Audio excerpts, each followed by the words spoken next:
Yes, we have. Do we want to rotate the couch a little bit? wow. Sorry about the noise here. Is yours, Matt? All right, welcome everyone. Hi. Hello. Hello. I'm so glad we all made the effort to be here. All right, I'm going to start with some announcements and just like talk about the week, and then we'll dive into some content. This is our schedule. We've seen bits of it before. There are sticky notes on here because I'm only going to really talk for like an hour, hour and a half, and we're going to try and make this a little bit participatory, but I've got some outlines of stuff to say. It took me a long time to compress all the things I wanted to say, so that just means I have a lot of material on hand. So we'll be able to have some interesting conversations. But the afternoons are largely unstructured, other than a few like kind of concrete things that are happening. And these sticky notes up here are volunteer to like give a little lightning talk or have a little workshopping session or just sort of like mix and match. So that's what that is about. We are we're gonna have some themes for the day. This morning I'm talking about just the culture of the team. So buzzword, content warning, there's gonna be a lot of jargon like values and alignment and pillars. Hopefully that's not too triggering for anybody. I had to work through these issues myself. But yeah, that's today.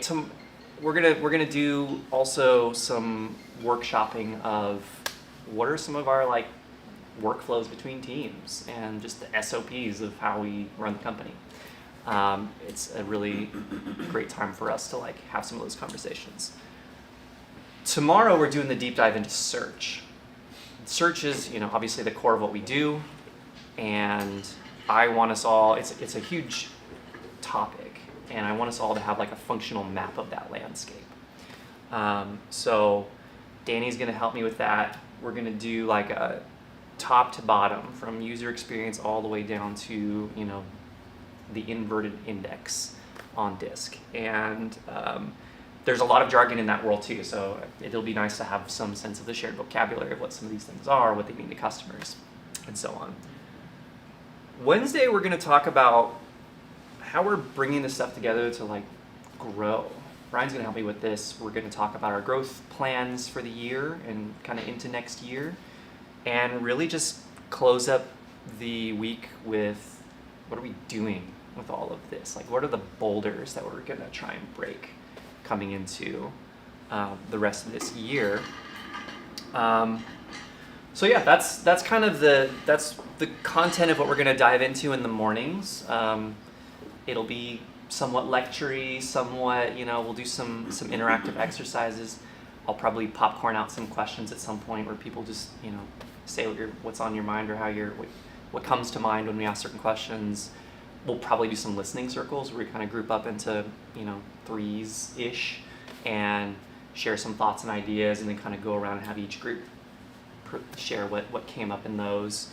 At some point, I don't have one of these planned necessarily, but at some point I love it when we can kind of like all write down a bunch of ideas on sticky notes and like put them up on the wall and do some clustering and all of that. So we'll try and put one or two of those in there as well. So otherwise, let's see, what else?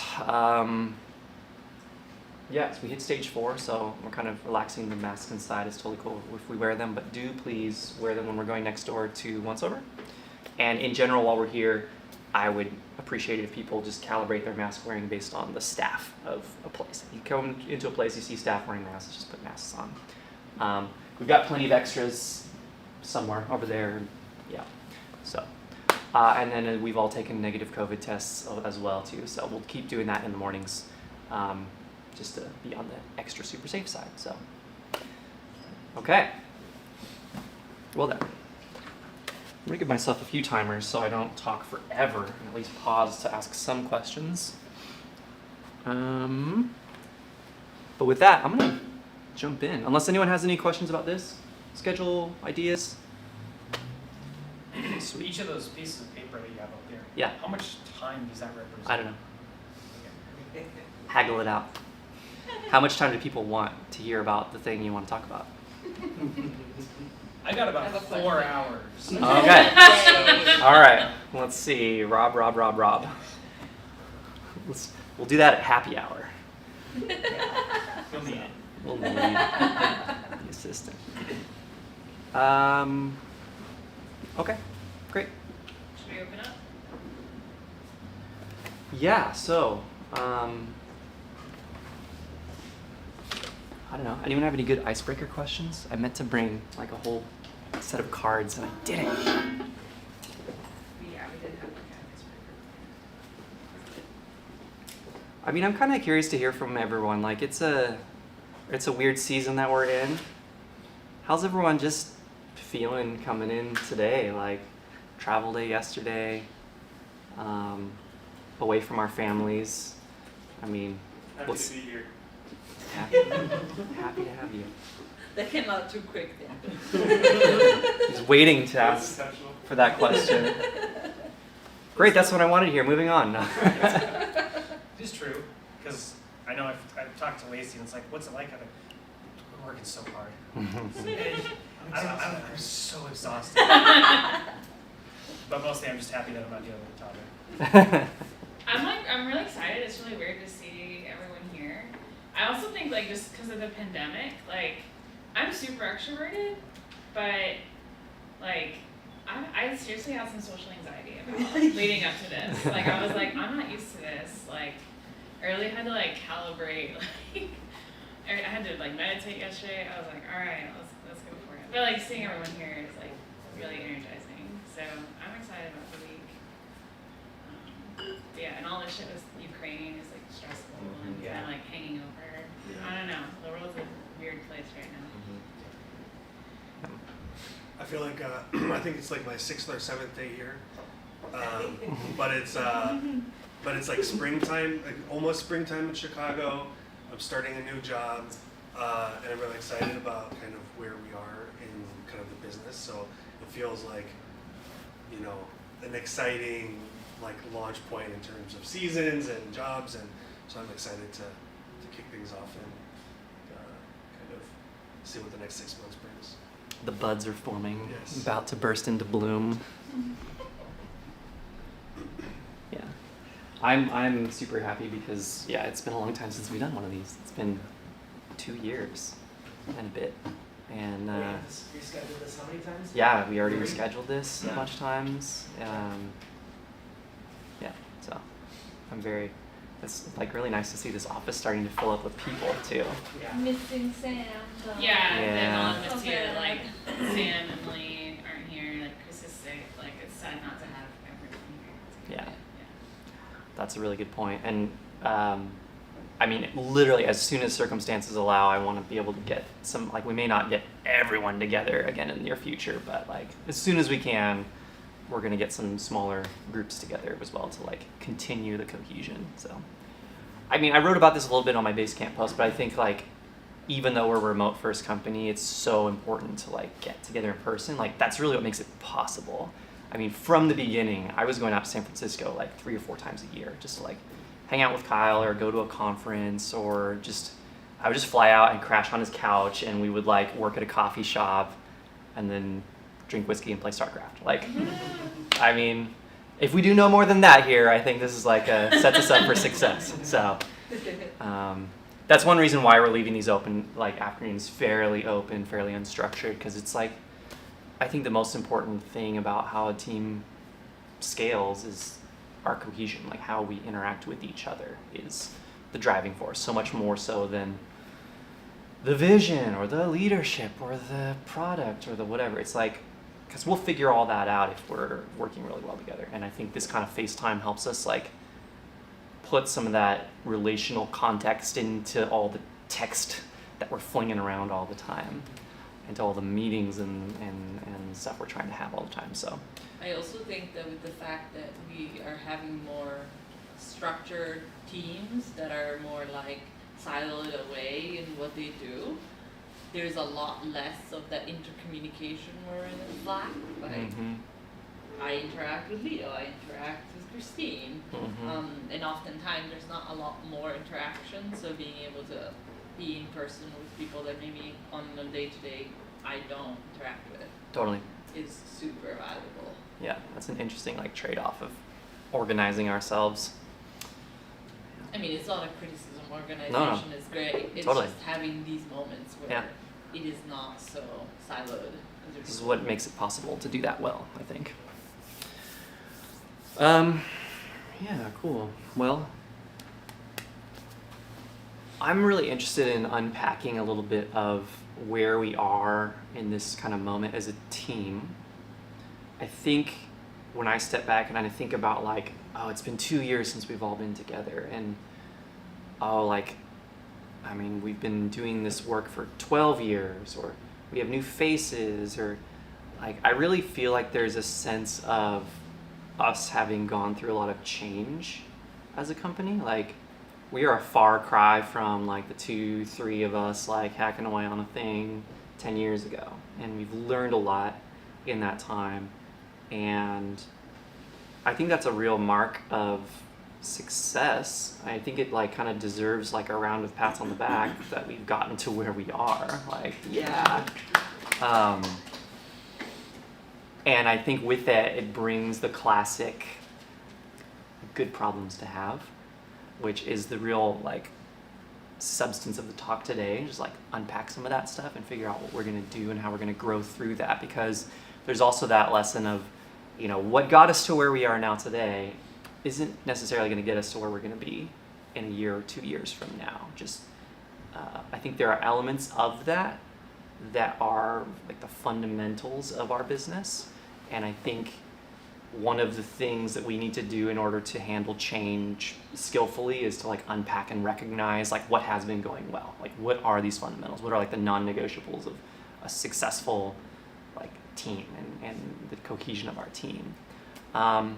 But then how do we also use that to form up a little more flexibility around like what is going to evolve, and like where are we going to make some changes? Like, we have to make changes. We have new people joining the team. We're planning to continue to grow the team. Like, we want to create an environment where it's going to be receptive and welcoming to new people and setting them up for success. And so that to me is a big part of like what I'm looking for when I'm talking and thinking about culture. Like I wrote right there, we're evolving how we work together. So I'm starting with that today because I do feel like the what we do is pretty clear. Like, we're a managed search service. We make search better for our customers, and we help them. We make it better to make search better.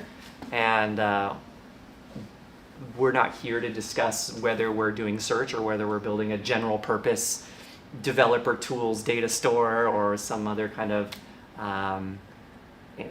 we'll get into the vision part of it. I feel like that's fairly well solved, not super controversial at this point, but like, this is where I think we have the most room for growth as a team right now. It's just like looking deliberately, reflecting inward on where we've come from. So I kind of want to popcorn maybe like thinking about our 10 years or so of growing and what has brought us here. Like, what do we think in terms of the postures of how we approach our work that has made it possible for us to be here? I mean, like, really embrace it. I think we've really beaten the odds as a company. Like, so many companies just die within the first year or two.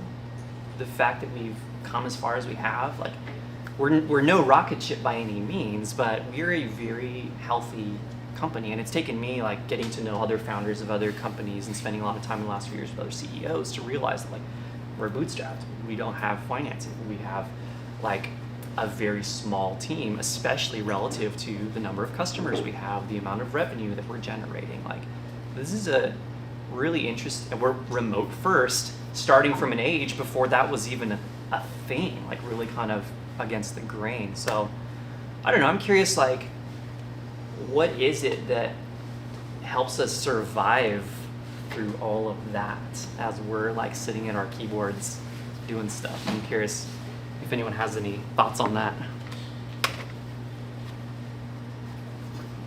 Are you gonna write something?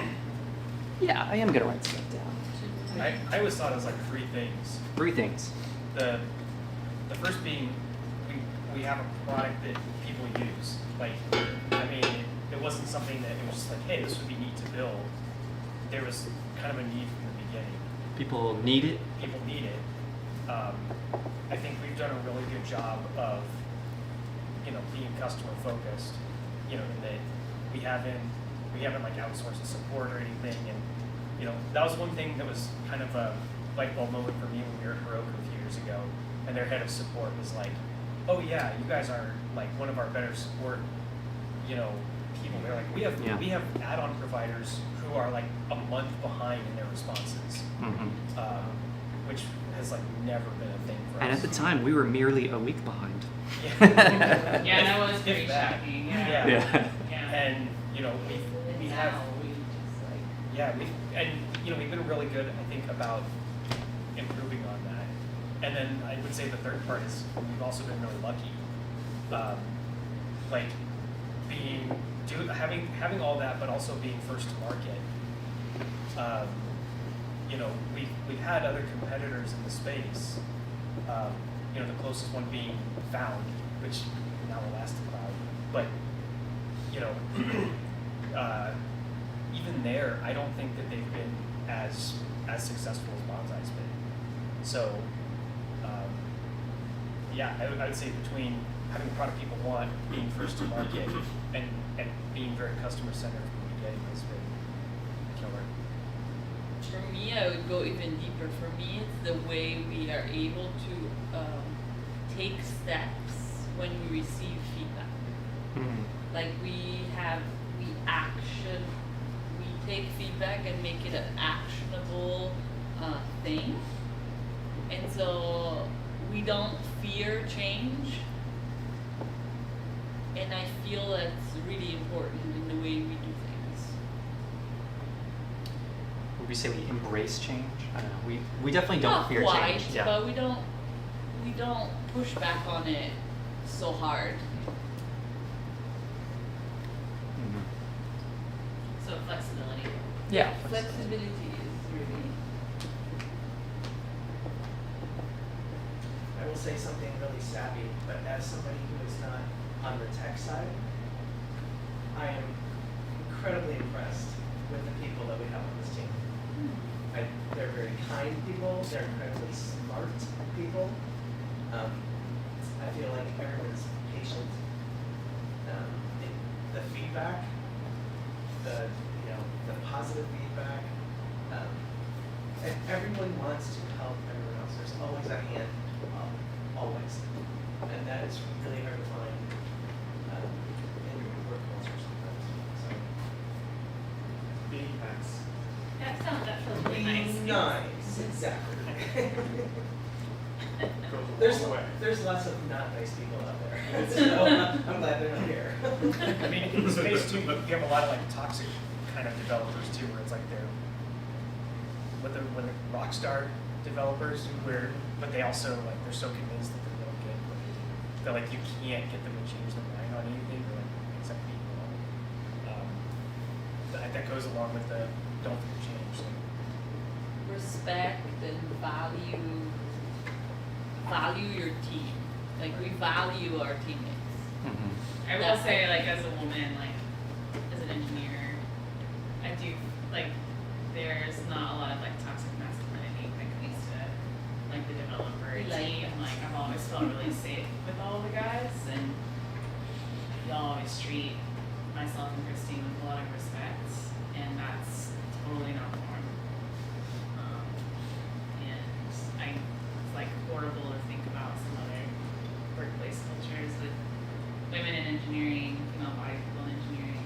I don't know, it makes it a little nicer. Yeah. I have no patience for that. Yeah. Yeah, we've screened people out of interviews because they are disrespectful to our female-bodied coworkers on the calls. Mm-hmm. More non-technical sales growthy things, customer things. Rob beat me to it. I was gonna say luck as my number one thing. Oh, okay. Yeah. Yeah. I think I'd there's rather be lucky than good. so many ways we got lucky. That's very true. Like OfferUp probably funded our company for a long time, Yeah. and that was just luck. How do you quantify it? Like how do you define that? Right place, right time. Right place, But- right time. Yeah, like nobody intentionally like planned that. Okay. Can you But in a- create your own luck? but Do in a we way, create our own luck I think or what no? one of the essences there is like showing up when you recognize you've been lucky. Like don't squander. Yeah. Like that's the thing. Like we may be lucky, but we've also made work not to squander our luck. Yeah, Actually- like kind of piggybacking off of Roku's success and like our add-on. Yeah. Like even with OfferUp, because when they joined us, they were on like a standard plan or something. Yeah. Because it was like they just grew and grew, and their luck kind of became our luck. In a way. That's interesting too. Yeah. I mean, they really were, like, I mean, it's crazy to think about forever. Like, just even the work that is happening on the product right now as a result of that relationship, yeah. but also on the services side. Like, that's where we kind of developed our enterprise offering, was through that relationship. Yeah. But it goes back to customer, like how customer focused we are. Yeah. Because if somebody starts at the standard level and they find that our base level is, the support is great, then they continue to create a relationship there as Mhm. well. And I don't think it's even luck, because if I think about every big success I've had in my career, you could always say, oh, I was in the right place at the right time, I got lucky. But the reality is, putting yourself in that place to make that happen is not luck. That's skill, that's planning, that's foresight, that's being a good referral. You know, that's not luck, that's More than stick to luck. it. Well, I agree, but there's also just like these happenstance things that are really unique. Like Kyle and Nick went to college together. Like Nick and Dan were in the same like SC3B group. Like there are these like circumstantial things that are really unique Mhm. that none of them. I hear you. I appreciate like. Well, I mean, even that's not luck. You guys were good friends to each other, so you wanted to work together. So that's Here we like, go. that's you built a good relationship. That's where I wanted It's to not go, luck. Good but point. then I was Touche. like, Touche. let's go too philosophical. I mean, you can be lucky, and then what do you do with that? Like. It's a lot of good happy decisions that pay off in the future. Yeah. Yeah. Yeah, it's like you kind of, if you capitalize on an opportunity, that almost guarantees you're going to get more, like more good. You know, like luck brings good luck if you're, you know, not silly if you don't squander it. Yeah, and that's Yeah. Being good stewards of the opportunities, I guess. I'm a salesperson, so I'm always trying to take credit.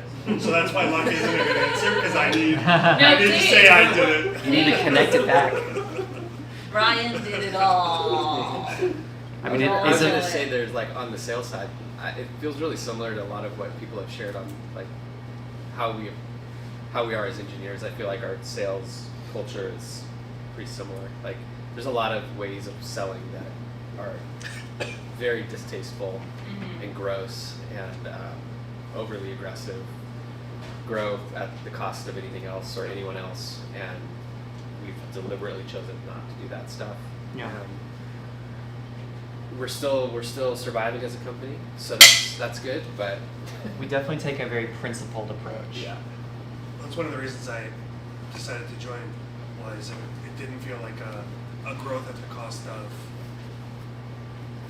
principles. We have strong values.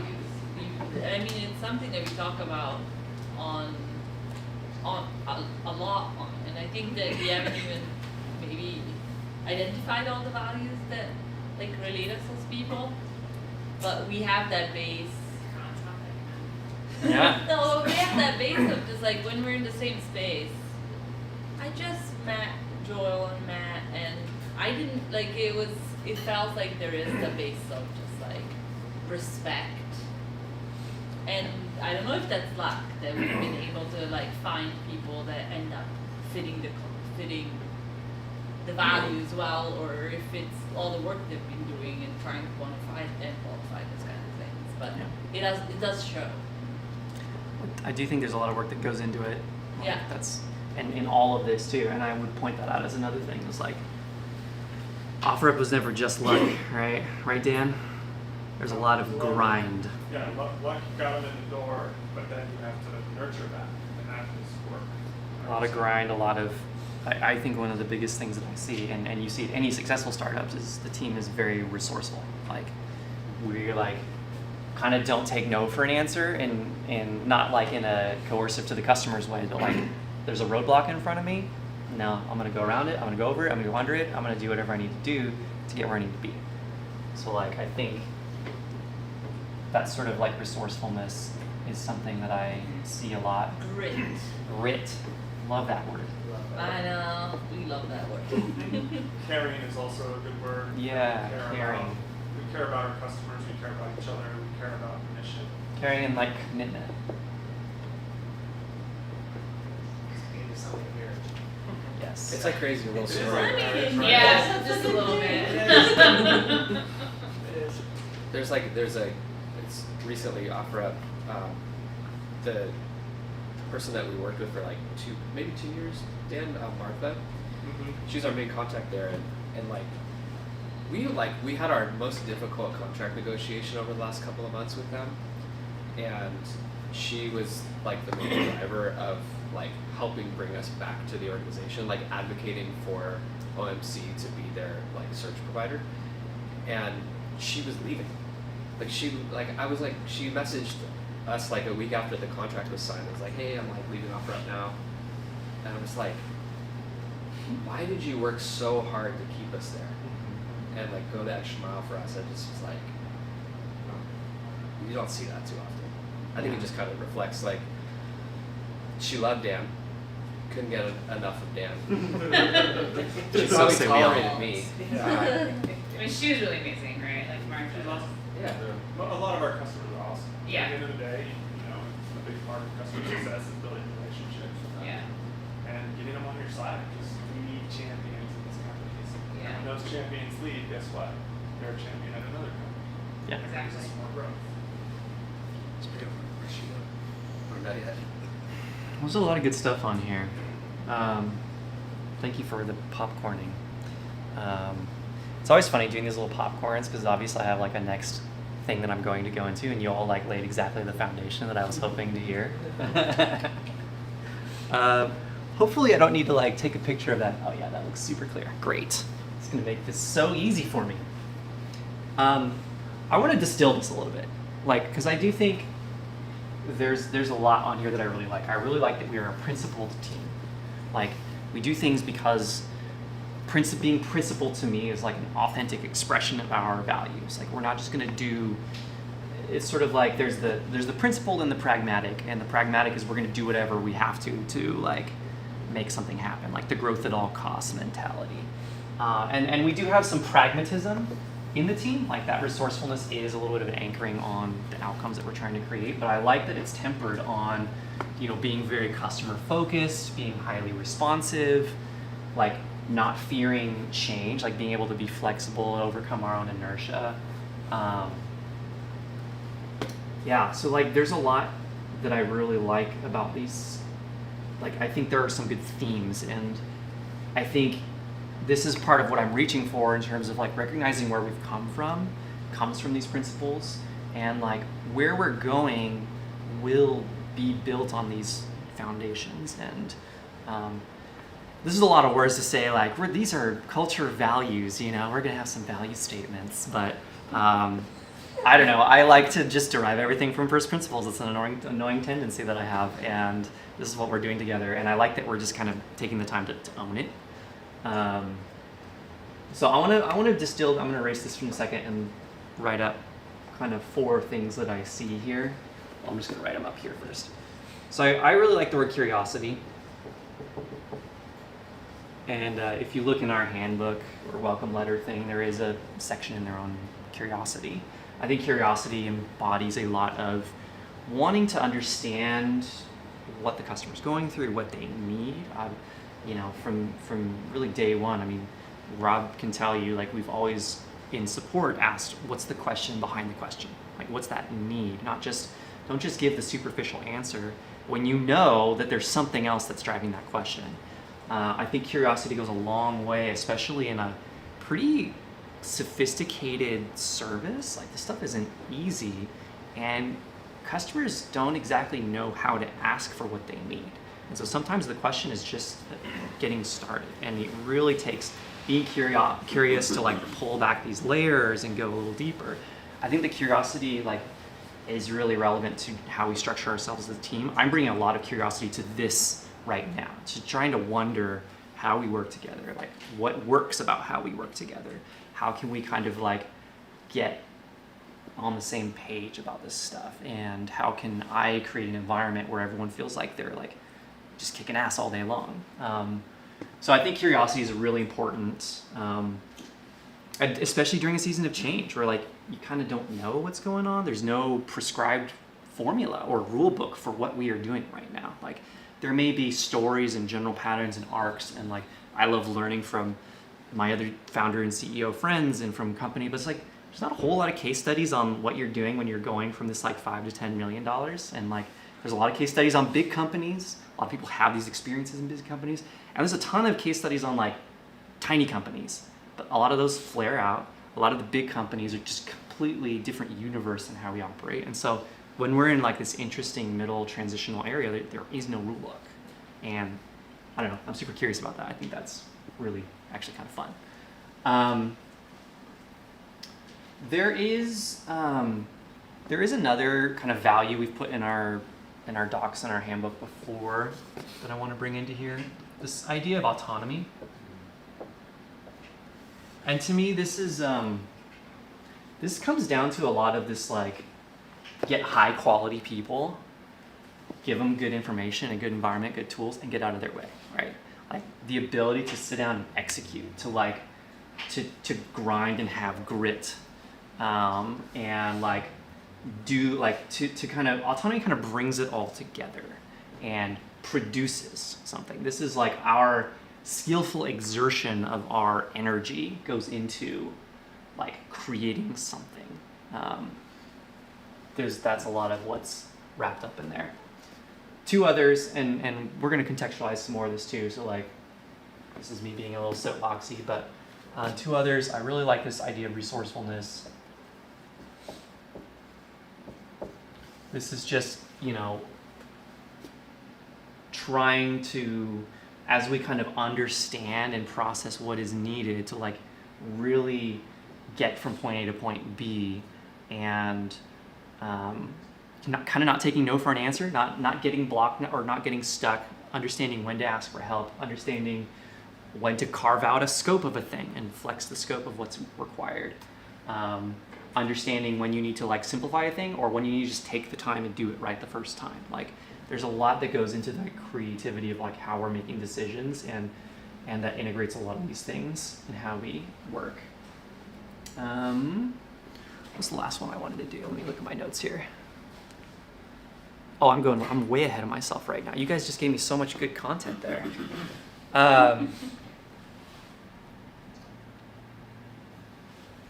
We'll get to this one later because I'm going to pivot for a second. Something I really want to talk about, and which is kind of one of the biggest points of we're going to get into here, alignment. Again, content warning, buzzwords. This is a very common corporate jargon, alignment, and so we're going to dive into what that means. But as we're adding people, as we're growing a team, alignment is going to be an incredibly important and like skill for us to develop. And I think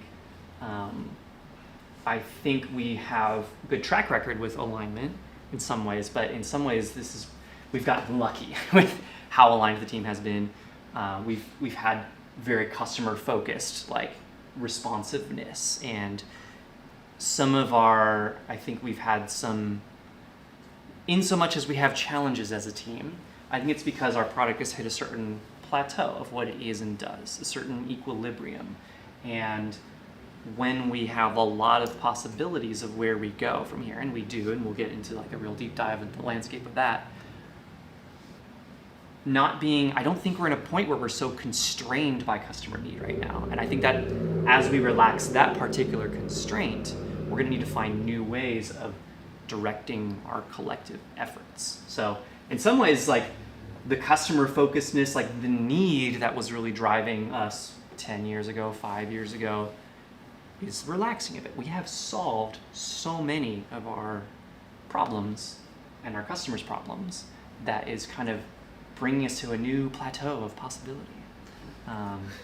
So Well, you're saying like the problem is no longer the customer thing. Like we still have to be good at support and success, but it's more about like how we handle the scaling, which has to do with internal issues. yeah, and but to that point, like we don't have the same urgency that we used to, I feel, in terms of like identifying problems, responding to those problems, like solving those problems. And I so heard it more like, because at the beginning we had the pressure of doing what the customer needed, we had a really like direct, clear goal. We're just helping the customer. We're solving the problem that the customer has. Now, because of the problems the customer has have been decreasing, we don't have a clear responsiveness goal mhm. where we are all just like, this is what we're doing. Yep. Is that like Totally right. okay? Yeah. Yeah. So that's, and this is a good segue to kind of the next idea I want to bring in, which is, this idea that like what got us here isn't going to get us to where we're going. Like every single one of these is like your biggest strength is your greatest weakness. Like all of these kind of have a downside. Being highly responsive has a downside. It has a downside of being reactive, where you're trying to minimize pain, but you're not necessarily focusing on maximizing value or what's your opportunity cost of how you're spending your time. So there's a lot of reactivity over here, and that may not serve us as well when we're reacting to small things or the wrong things. The sort of resourcefulness, autonomy thing can be problematic because we have a lot of people wearing a lot of hats. And if you add people and you are now multiplying the hats, it's not always clear who's wearing what hat in what particular moment. Like, who do I go to when I need a thing? Who owns a thing?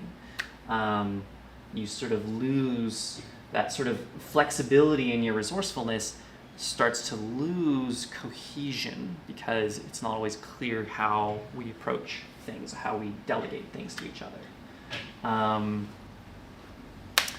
What are some other things? Let's kind of drill into that a little bit too. I'm gonna erase this. The eraser's over here. Oh, you have one. It's tiny.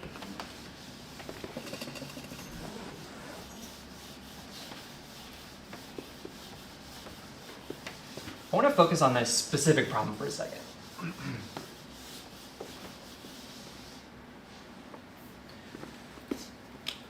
Looking back again on where we've come from, how we've grown, when you have just like two people, it doesn't really like cost too much to like coordinate between them. And when you add people, you're trying to add, capacity to your team, like skills, like the ability to do work. But you have to like continue to coordinate. These conversations start to grow.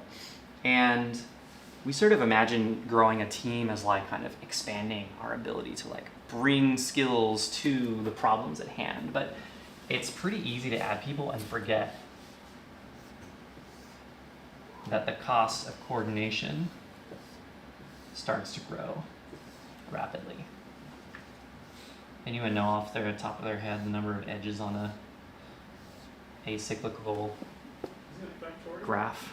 I think it is.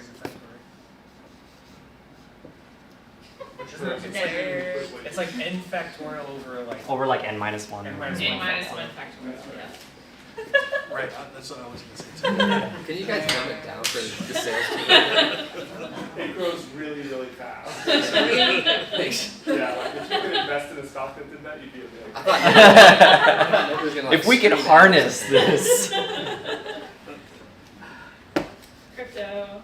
So that's expensive. Shit, buy the Drupal. Yeah.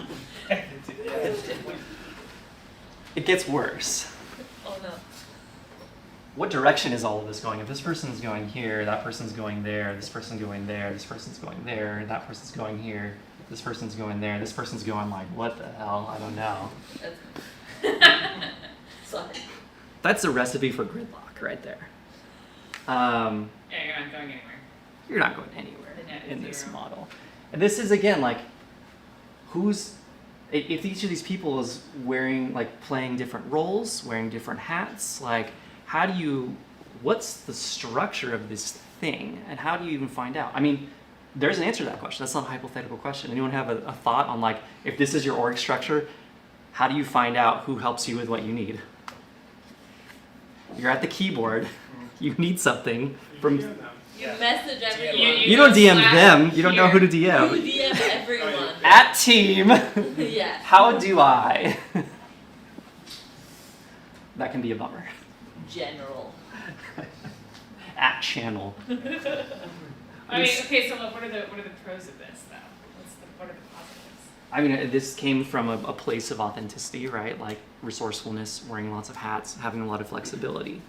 It's a structure that does kind of work when you're small and when you are able to cover a lot of needs and meet the customers, because you don't really have to think about it. This is just what evolves without thinking.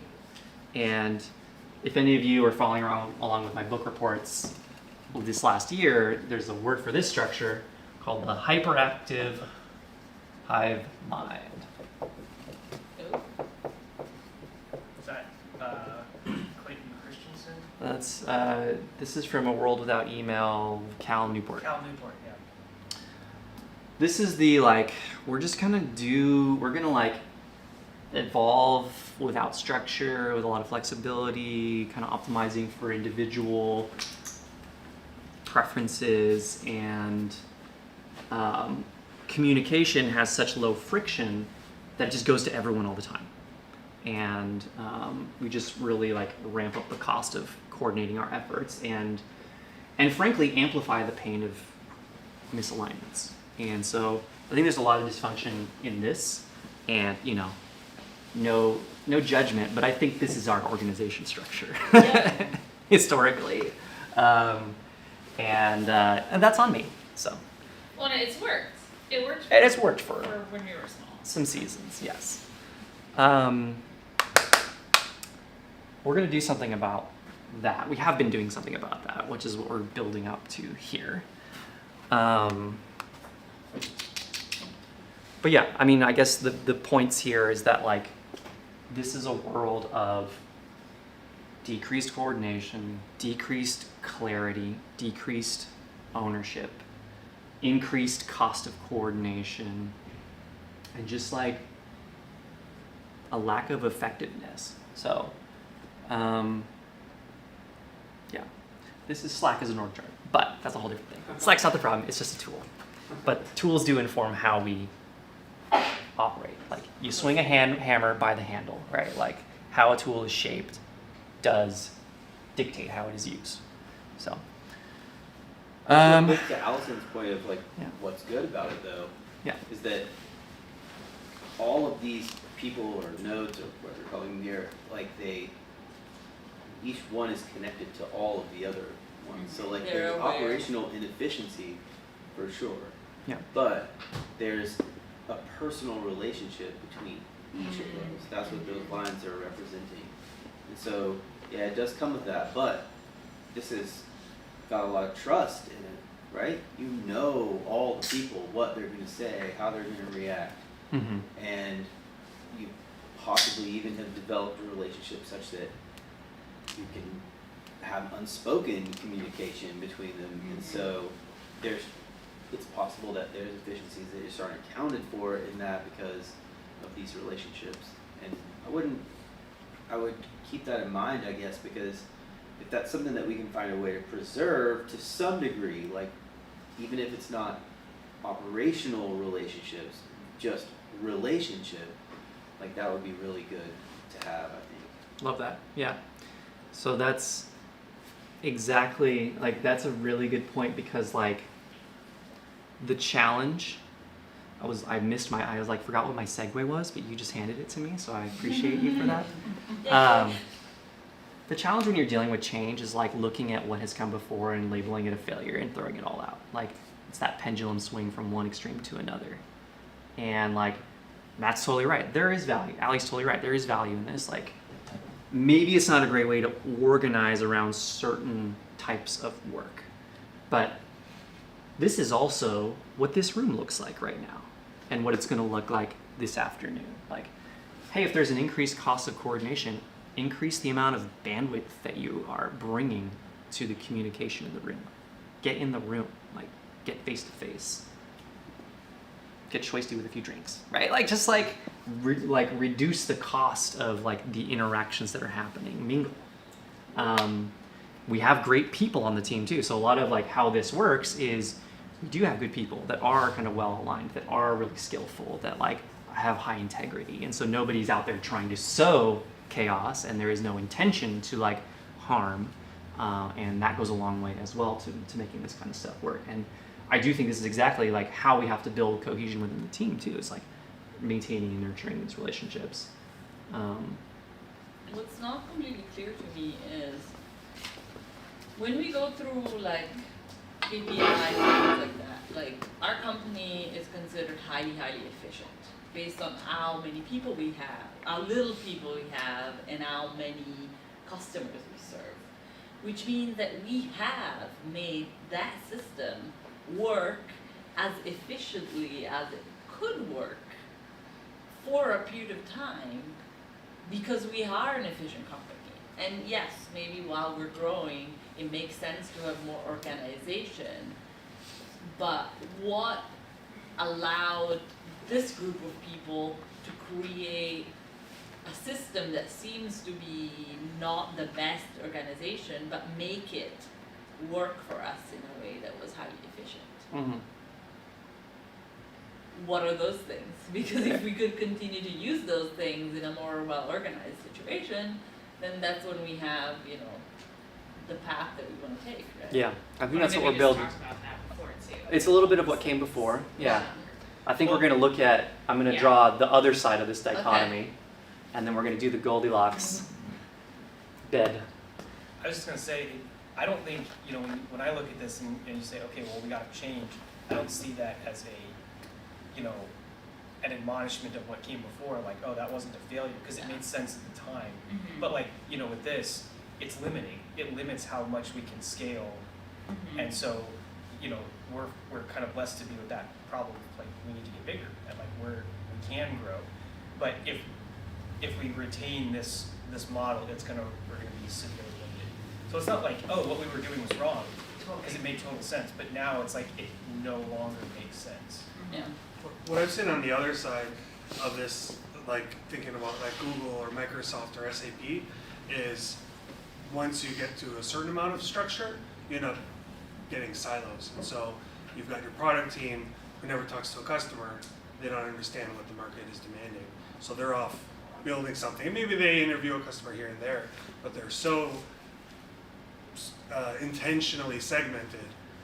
So you've got, and part of the marketing folks aren't talking to the salespeople and the product team. So that's kind of the far extreme, which is you lose, the left hand doesn't know what the right hand's doing. I do think there's a common, like, when we talk about this also, people call it like flat or like flat hierarchy or whatever. I think there's a natural dichotomy to that, which is the more rigid hierarchical models. This is the world where, everyone is clearly segmented into groups. Everyone knows the chain of command. Theoretically, like, all right, pop quiz, how many nodes in a tree? How many edges in a tree? I mean, is it homogeneous? Yeah, how many branches are we talking about here? An airy tree? What's that? What's a binary It's a tree? K-ary tree. So this is a hierarchical model, and I think it's pretty natural for like people to organize themselves in the hierarchies. There's a lot of benefits to this, which is Well, let's talk about that. Let's ask Yeah. people what they are. all right. Great, thank you. Yeah. Allie's the pedagogy. We like it. I just know how to build search stuff. So I mean, why do we reach for hierarchies? Like, what are the benefits of the hierarchies? What are the Pros. pros? Let's write them down. That's how our society is kind of funded. Okay. Yeah. There's clear lines of leadership. So, Some clarity. yeah, 'cause Clarity. you don't have a lot of that crosstalk. It's, I have a question or I have a problem, and the person above me is supposed to tell me how to do it. I don't have to go, and their role is to meet with people that are kind of like The lines of communication are 1 plus however many reports you have. So Boom. you have a decreased amount of time spent organizing. Yeah. And like less meetings, less I don't think it's that much different from the hyperactive hive mind actually. So let's say you don't know who to talk to in this org chart. You go and ask your boss goes and asks somebody else. The same thing happens in a hive mind. You go and talk to somebody and they say, oh, talk to that Oh, person. that's a good point. Yeah. The number of like steps between you and the final person is often similar. Maybe even longer if it's a siloed org, because now you've got to ask a stakeholder in another silo and then they have to disseminate it. You're getting into drawbacks though. We're gonna do that next. Oh, sorry. so plenty of drawbacks. So like regardless of like how that like communication happens, like decision making is presumably faster. yeah. Presumably. There's less stakeholders in one decision. Yeah, I mean, I think it's top down, because you have someone at the very top who's like, hey, here's my broad vision, and then sort of that second level is like, okay, here's how we're gonna Do broad it. strokes do that, and then each level you go down, it's like one new addition of like, Yeah. you know. It's very hard to go the opposite way. though. Right. Yeah, it's not supposed to. I mean, in that type of thing, it's not supposed to be like, oh, the people at the bottom tell the top what happens. It's military. With clarity and also focus, like ideally it's creating clarity creates the ability to focus on information. Because you know your mandate because it comes from right there. Expectations might be clearer. Expectations. Yeah, clarity I think is the one. They have much more like clear units of work as you go down. Separation of work. Yeah, you're not having to like do a million different things because people don't wear many different hats in this organization. They have one hat, they might have 2 hats within their team at the bottom, Mhm. but that's pretty much it. A lot of good benefits. Anyone want to throw out some? One last benefit is that it makes it clear what resources you have. Resource So, allocation in a flat hierarchy. You know, you'll hear classic would be the game company that's very flat, where no. everybody works on whatever they want versus you work on what your vice president tells you. Yeah. Negatives. I feel like scaling also maybe is somewhat easier in that. Like if you need maybe that just goes beside resource allocation. Like if you need more of something, you know where that something theoretically goes. Yep. I mean, there's like the structure of a tree like this is exponential in its capacity. Like every layer adds like an exponential amount of more resources with a logarithmic amount of cost versus this like factorial amount of extra cost of coordination. I think the second diagram implies that something was written down in terms of like how we work or Well, it's a very deliberate yeah. structure, so deliberateness. Maybe Inside of the diagram, it gives you a clear sense of escalation. You don't your connection to the node above you isn't working out. Where do you go? Oh, The sure. node above that. Yeah. You know? Gosh, I mean, I think we've gotten the sense like this is a useful structure. I didn't give the fairness to the flat one. Does anyone want to rattle off a few of the benefits we did on this one? Well, we talked about relationships, you know. Relational. Neutrality, so there's not this like top down like. It's maybe more here. consensus. Yeah, there's more There's- consensus. it's forces Consensus. There's more autonomy. There's more place for personal growth. Yeah, learning is a big one.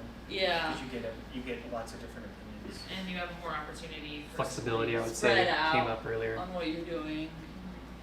You might- yeah, go ahead. No, you go. Okay. I think you can feel, it's easy to feel a part of more of the organization as a whole. Like you're a contributor. Participatory. Belonging Oh, belonging, yeah, I like that. and ownership sometimes of the whole thing, not just the small part that you have in the whole thing. Yeah, how we. It's like you know the state of the entire structure. Like each person, if you're connected to everybody, you kind of have a sense of the state of the entire thing. Whereas definitely cannot have that. And everyone's very invested at that point too. Mhm. You talk about belonging and participation, and everyone's clearly very invested in this company and each other. Yeah, the risk is more, all the risks of the company are equally shared in the hyperactive pipeline, whereas risk is diluted in the second diagram. Yeah, if you're at the bottom of there, You have no risk. you have literally Yeah. zero risk. Yeah. And you lose your job, but that's about Well, it. yeah, it's very easy to do that. Yeah. You also like orphan resources that aren't being totally used or aren't being used effectively. It's obvious in a flat structure. Whereas in sales you could be punching the clock for 5 years before somebody notices that you're not really contributing. There's no space for that sort of. I don't know how to summarize that, but Yeah, it's like a you can't hide utilization. in the org chart. Whereas like allocation is clear over here because we have this ownership in belongs Accountability's more to. clear on that one, yeah. Yeah, kind of. Utilization is better over here. Like it may not be clear what the resources belong to, but they're going to get used. People will hash it out. This is a good one too. Accountability. One of the classic things we talk about in a flatter hierarchy is leadership is closer to the customer. Yeah. Because I don't know if you're ready to talk about drawbacks to the I'm ready. Yeah. I'm ready. We're all ready. 'Cause- We want to trash it. from the top down, you have isolation not only between those long branches, but even each layer. So let's say that top one is president, and the next layer is vice presidents. Whatever. They are insulated from the people below them, like by a level or two. So the people at the very bottom are isolated, obviously, from everyone on those other branches. But I've seen that in organizations where something comes from the top down, and the people who are actually doing those units of work are like, that doesn't make any sense, because you don't know what people who are a couple layers up have no idea how you're doing the job or what difficulties they face. Should we say None of visibility? yeah. Maybe. Because Well, none of the skills are shared. Yeah, it doesn't, and that's the thing. It's like, well, this goes from top down, not bottom up, so that it's really difficult for them to understand. Like, there's that show, that Undercover Boss show, where like CEOs go and they work at the mailroom or something, and they realize like, holy shit, this is way different. This isn't just robot work. This is like, think about it. There's all these problems that we're not solving. Mm-hmm. And in a lot of cases, those things are they're like physically separate. They might be on different sides of the country, and it's like, you don't, like, information sharing is a lot harder. They also talk about in that Turn the Ship Around book, how that creates layers of bureaucracy that lead to a lot of inefficiencies. There's lots of waste. Yeah, and two, it creates situations where people at the top can take credit for success and insulate themselves from failure. It's like if something fails, it doesn't work out, they blame it on the people below them. And if it is successful, it's like, yeah, that was take the me, credit. because I'm a great leader. That's me. Yeah, it's What's really some easy words to game for the that? system Stolen and be success, like, oh maybe. well, like look, I met all my KPIs. I But- did all these things. But if You you're really someone, didn't. yeah, if you're lower on that hierarchy, then what incentive do you have? If you're like, well, I'm going to get blamed for every problem, but also anything Why should I put in the work? And That's- that goes to me to the What- fact that go ahead. Well, I was gonna say, it's like, remember Office Space, where he's in that meeting and he's like, oh, if I ship all this extra stuff and Bill Lumberg's stock goes up, what do I care? Like, I don't see any of that. So what difference does it make? So anyway, go ahead. Let's actually. For me, the idea is also growth as far as roles and the capacity to change roles in the hierarchical structure. It's not as, like, moving sideways in that hierarchical structure is really difficult. Yeah. You might have a path to move up, but you don't have a path to explore other sideways stuff. Yeah, you have to like Sort of ability to find an reinvent organization your that's role. on a different team and like process instead of just exploring. Curious to survey the room, like, who's worked for the biggest company here? Hands up if you've worked for a team larger than 10. All right, keep them up if it's larger than 100. Larger than 1,000. Larger than 5,000. Yikes, I don't 10,000. know. Wait, the company or the team itself? Well, Sure, I mean, the it's gotta be company. the company, Oh, right? Honeywell was mine. I saw Rob, Joel, Melissa. Joel, you were at Google. That makes sense. Or I guess for you tell me. You tell us. I think 80,000 was a medical device company. Wow. Yeah. Melissa? Oh, I had to get Honeywell's up bigger for. than Oh yeah, Honeywell. Oh. When you went to over 1,000. Okay. Where was that at? When I was at the university. Yeah. Universities, big medical device companies, other manufacturing. Yeah, it was defense. I mean, I guess I technically work for like the Department of Interior, US government, so. You know what I'd be really interested in, like real quick, doing a round, like, what's your background? Like, Ooh, were you I like always that. an engineer? Or were you always a salesperson? You know, what, like, We should real do quick, that. like- We should do that later though. okay. Yeah, Yeah, let's sorry. definitely do it. Lisa, you are facilitating the first. That's post-it right. note. Yay! Because I'm always very curious about people's history. Right, So- And yeah. it's not always discussed. I love We that. don't like But That goes against my personal value. That is to me a minus of that structure is the lack of curiosity is not as valued Nah. in You the know- hierarchy.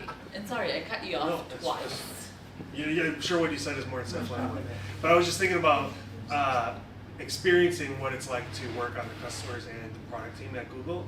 And I think they used to be flatter, but right now it's pretty layered, hierarchical. And what happens is you have, in order to get a promotion, you have to like launch a product or do something good, but there's no real like responsibility to follow up, like Rob was saying. And so you have people who like will do something at all costs, transfer out, and then somebody else comes in and they handle the failure. I mean, that's why Google has the graveyard, because the successes are really praised, and you can transfer into a location, ride the momentum, and transfer out in 3 years before it goes graveyard, and you maybe contributed nothing, but it's totally invisible, so it looks like you're doing a great job, but you're contributing zero. And that's only possible in an org where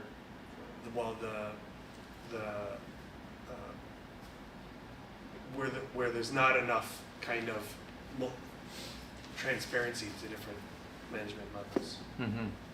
I had another takeaway too from that Turn the Ship Around book where it was talking about how he pointed out that if you have an organization where everything all the KPIs are met, it's really successful, and then the leader like takes credit for all that, and then they leave, and then things go down.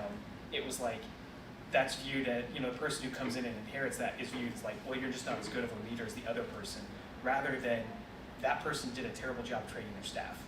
And training people below them. But one of my kind of like parallels to that is, in that top-down structure, a lot of times you see where people kind of try and establish what they call like a fiefdom. Like they want to control. They want to control training. It like gatekeep it in a way, so that it's like, well, I'm concerned if I train people too well, they're going to come for my job. So I want to make sure that nobody's as good at this as I am, or It's like sabotaging. yeah. Yeah. And they want to have like, okay, I want to control people below me so that they don't threaten my job. Like Mhm. building a niche kind of like Yeah. I have this knowledge, so you have to come through me to access that knowledge. Yeah.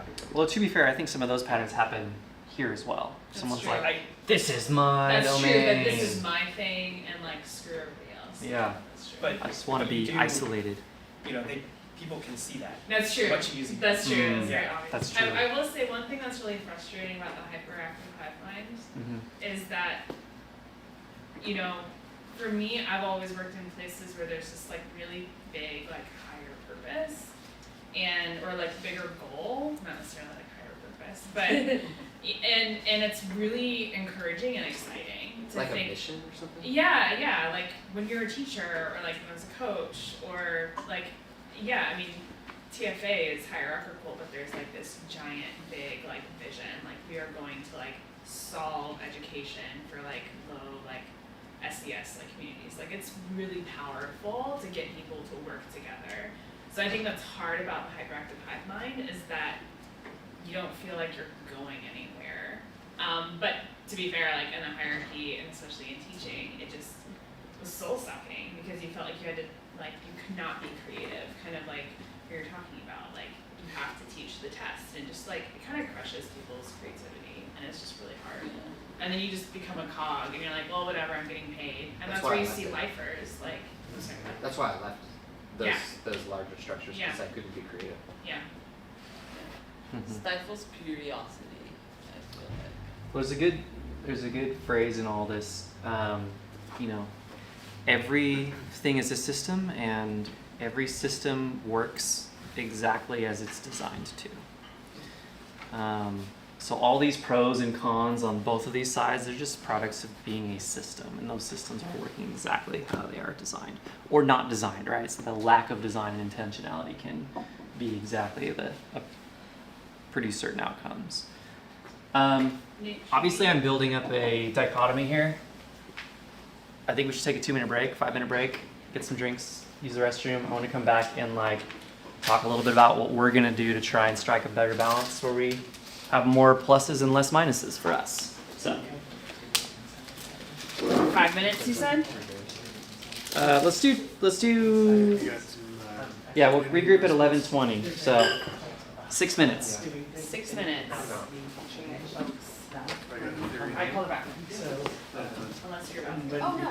Okay. I think it's good. I'm going to Oh, I'm getting Good. physically be like, It was just a never, I just deleted it. Oh, okay. Oh, I got page 3 behind. I didn't have my phone on me. Too much of a, from IT, it's too speculative. There's not enough usefulness. That's why I went for Ethereum, but even Ethereum, I think right now it's not too dissimilar. That's kind of why I like it. yeah, I know. Well, obviously for pure investment, but the reason, I mean, you don't announce, hey, I've got 10% of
So this is all going up on YouTube, by the way.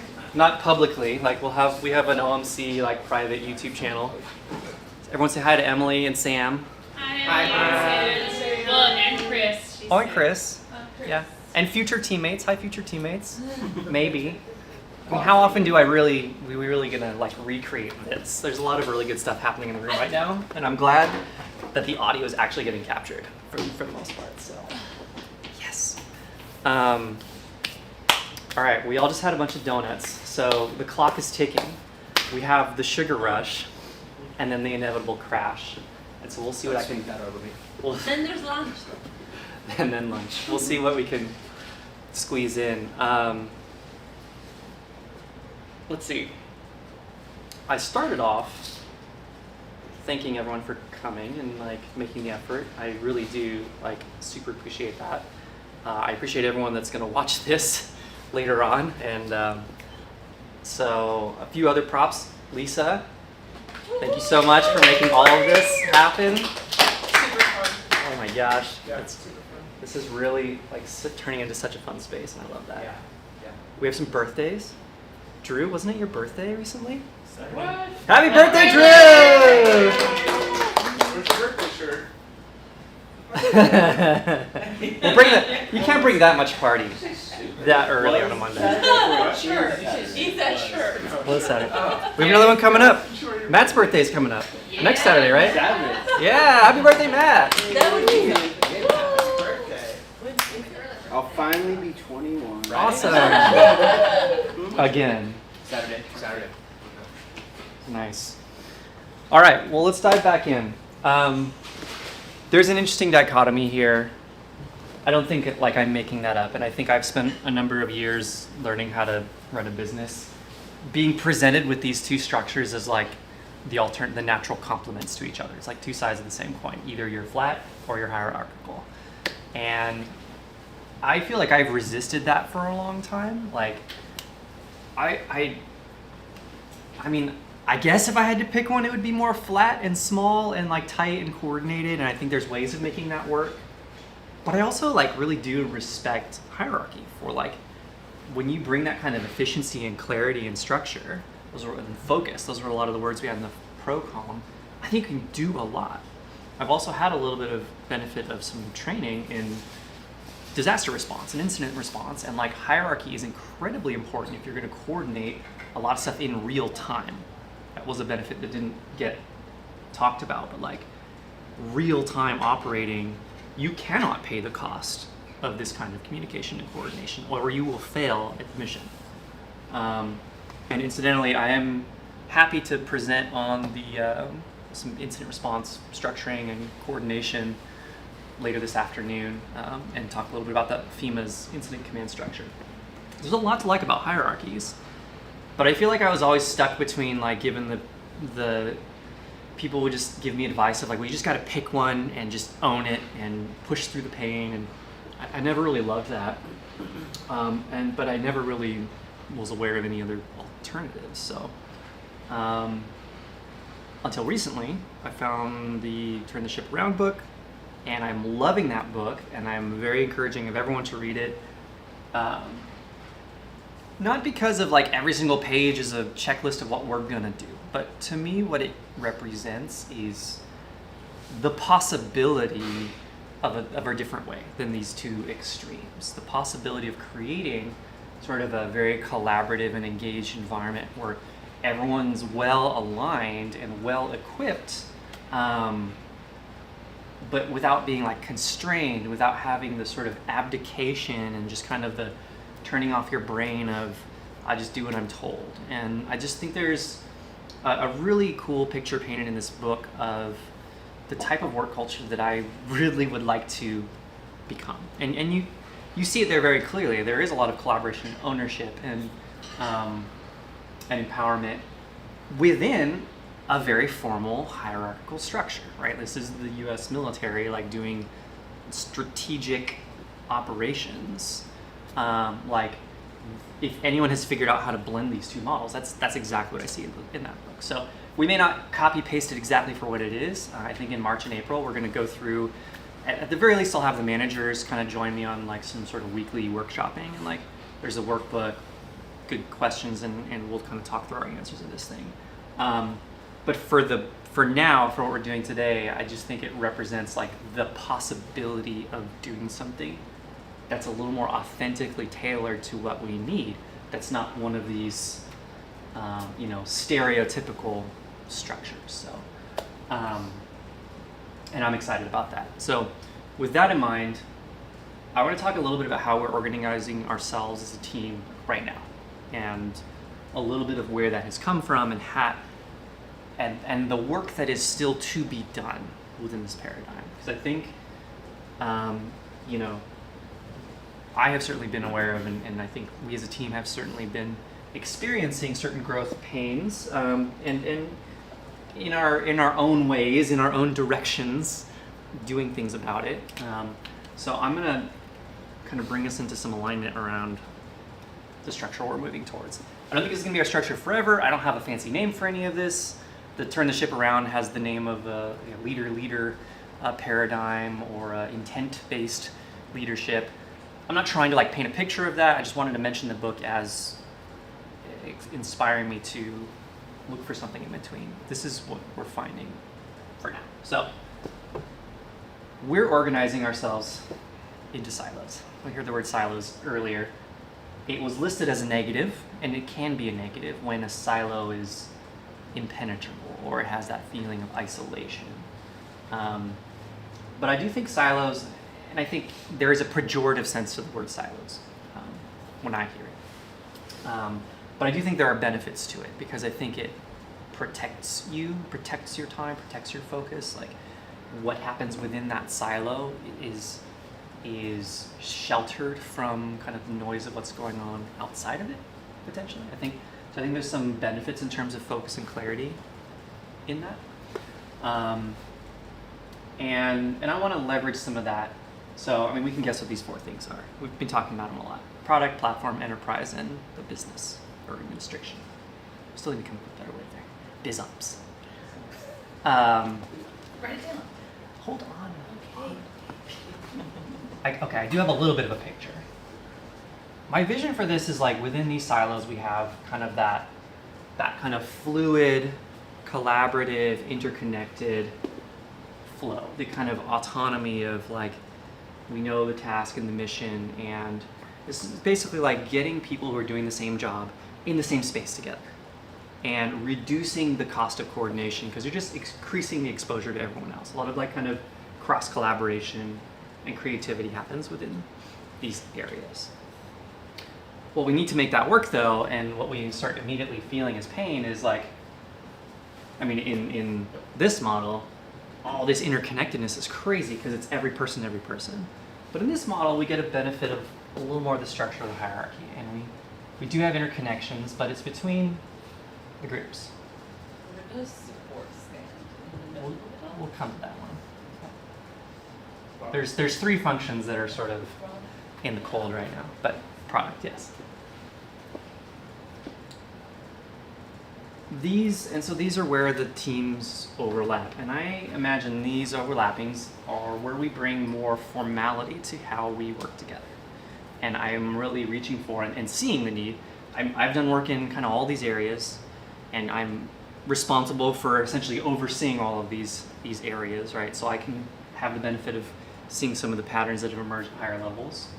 But I think part of the job, I think within these we all kind of know our jobs, but where we get slowed down or confused is when we need something from someone else or somewhere else, or it's someone else's job or someone else's skill set, frankly, to do something else. And how do we get that from them? How do we give to them what they need from us? Like, how does the product team hear from the enterprise team where our enterprise customers are feeling pain? How does the enterprise team get from the platform team the creation of a new vault? Should that be a thing that the enterprise team gets from the platform team? So like, as we start to, how do we get from the business team, like, I need to buy a new laptop or a phone or something, or I need to like, expense a conference ticket or something. So like, these now start to become like a menu, if you will, of, oh, that's not a unidirectional thing, how unfair. A menu of just like, these are SOPs. standard operating procedures. Another jargon warning, right? Like, we need to define how work flows through the organization. And that is a huge opportunity for us as a team, especially like being all together to like literally, I think what we're gonna do after this is like sit 4 people down at the table, 1 from each area, and look at each other and say, I have recently needed this, and you have recently needed that. And like start to write down what these things are, because one of the things that I think is gonna help carry us through the season of change that we're going through is getting a little bit more formal, writing stuff down, like documenting these types of procedures, like, and again, this is me just riffing on, these are things that I've been seeing as sources of kind of pain and friction with the team lately. I think that one of the biggest gifts we can give ourselves as a team is to like take the time to map these things out, write down the steps, and be very clear on what's involved when there is a handoff that's required. So that's kind of what I've been building up towards here. That's sort of the next stage, I think, of this whole conversation is like, let's do that. Let's talk about that. Like, we're not going to do all the things necessarily. I think this is going to be something that evolves a little bit over time, but like, we can certainly like have some practice at it, because one of the tricky parts will be we have such a team of skilled and helpful people who wear lots of hats. We don't always know what it is that's ours to promise. That kind of resource allocation question gets a little blurry when like, I mean, I could say speak for myself. I do work with enterprise accounts less and less these days now that Matt's stepping into that, but like, when am I wearing a solutions architect hat versus when am I wearing a platform engineer hat versus when am I wearing the freaking CEO hat, right? Like, some of these, that's going to be the interesting part to start to untangle, and where I'm working to distill that is these are not just going to be arbitrary negotiations that are matched to the people in the chairs. Again, the formality here is we're going to distill this into the core promises of each group, which I have been calling pillars throughout the month of January and into February, which are the like, these are the things that this group does. If the need is not within those core promises of that group, it's probably not a thing they should be offering or doing. Let me give some examples. Would examples help? Can we go through all of them? Question? Let's go through all of them. That way we all know what everyone's pillars are. Who should I start with? Product. It's top of the page. There we go. I'll go in the order that Allie wrote these down.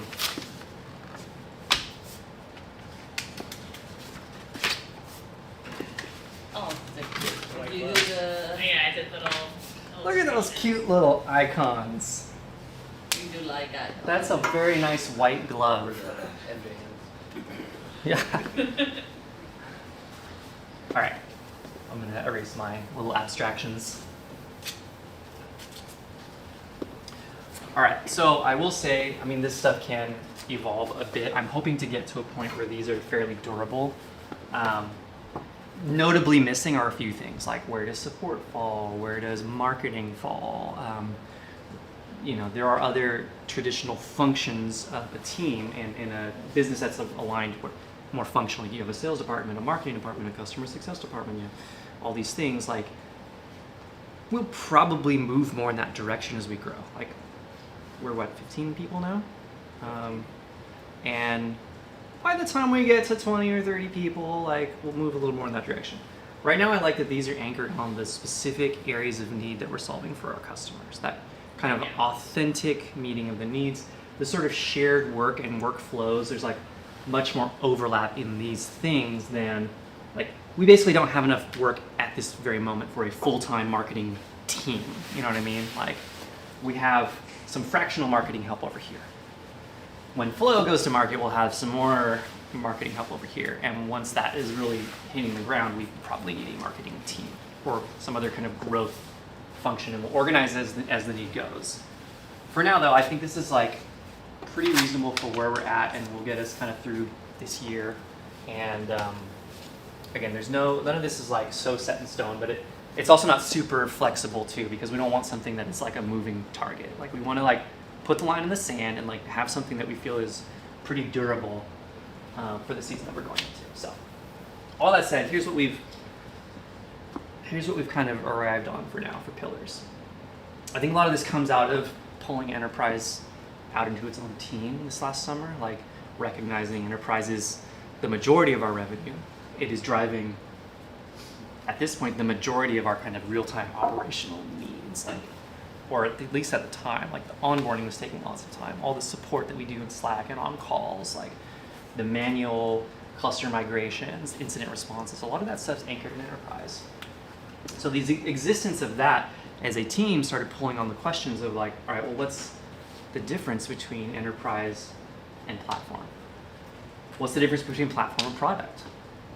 I think we all kind of know that we need to get paid and have benefits and do our filing, so I'm going to give the business side a little bit less attention right now.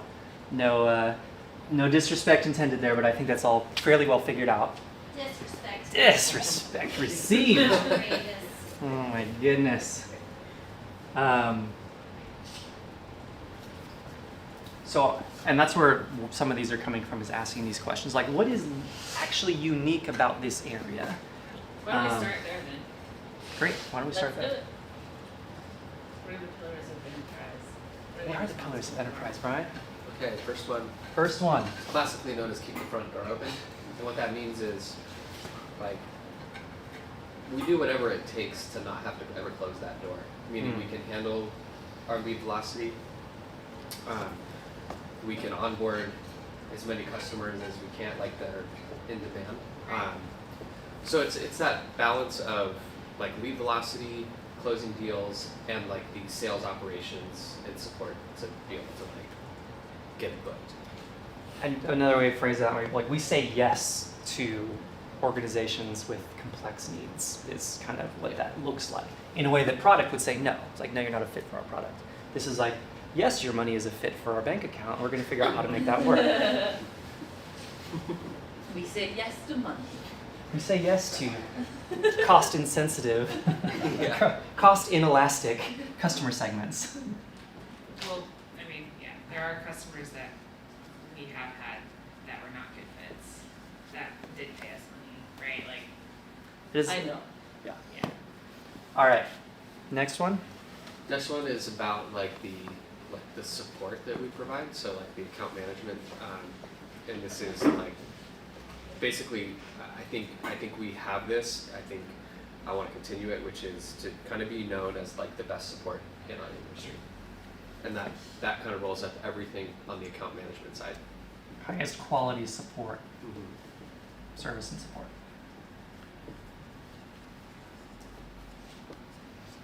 And then the last one is, I'm sure you'll have a more eloquent way of saying this, but it's just continuing to design things in a way that create the highest leverage on our team's time. So we don't need to staff up 20 people. Efficiency. We'll just call it highest leverage on our time. On human time.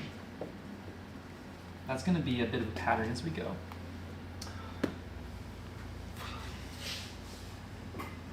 Rob, give us our platform. Yeah. So we really want to focus on customer happiness with the stability. Things like uptime. We want people to have fast responses. No errors, no downtime. Just generally happy with the overall stability of the service. That's our evergreen promise, basically. Evergreen promise. Yeah. We also, going back to what you were saying there about the highest leverage on human time, we want to be able to, have our tools give us very high leverage on that too. We have a handful of people who are on a pager rotation, and it's still kind of noisy, and there's a lot of toil involved with fixing problems and responding to things that it can be very draining, like just psychologically. So just improving that. you know, how can we improve our automation, and just generally like spend our time wisely. And then the last one is costs. So we want to, like, the platform is responsible for like managing all the servers and all the infrastructure that's in place to like run the product and run the enterprise. And those costs can be really high. So we want to make sure that our costs are low and we get the best, you know, the most profit out of our revenue. And to that point, like, our platform makes our business model possible. The way that we do multi-tenancy, the way that we do automation, Vault, that we manage resources in the customer's accounts. These are core strategic capabilities that make our business possible. And as much as possible, I'm trying to distill these pillars into that. Like, it does not make sense for OMC to exist without these things, or for this team to exist without these things. And to go further, I mean, the always green, evergreen promise, it's the differentiation for us. Yeah. It's automated that your clusters will always be green. Yeah. And there's an order to these as we're going. Like, nothing else matters if the service is offline. That's number one. And in some ways too, we're willing to sacrifice our time and energy and our money in order to protect the evergreen promise. And so for times that means like crazy alert loads or incident responses, waking up in the middle of the night 5 times a week, like, we will kind of sacrifice. And in the order of that, like, I will spend money to make that go away. Because we don't want to burn our people out. We're not the type of organization that just throws humans at scaling. We heard a story of a competitor that doesn't really automate anything, and that leads to a really bad quality of service. So like, this is good for our people, but it's also good for our service that we embrace that level of automation for our thousands of servers. And yeah, I already pointed out the high profit multiple on the cost of running these services. So to give a similar treatment here, this keeping the front door open is like, the needs we're solving here deal with, like, we're running the platform over here. This is dealing with like saying yes to organizations' own needs that arise from their complexity. So like, they want the white glove service, they want the phone calls. These aren't technical things or platform things. These are relational. They want the continuity of advisory and expertise type services that we're giving, and which is kind of coming with the quality of service and support. And this is things they aren't getting elsewhere, don't exist elsewhere in the market. Like, that is a huge differentiator. You cannot get the type of support that we sell from Amazon. You probably could with Elastic, but it's going to cost you like 100 times more than what you do. And same here is like, we're trying to avoid just throwing humans at the scaling. Like, we want to be very, very efficient and effective with our time, have really good systems in place, and really good practices. And what we're doing right now is part of building those systems as well. So,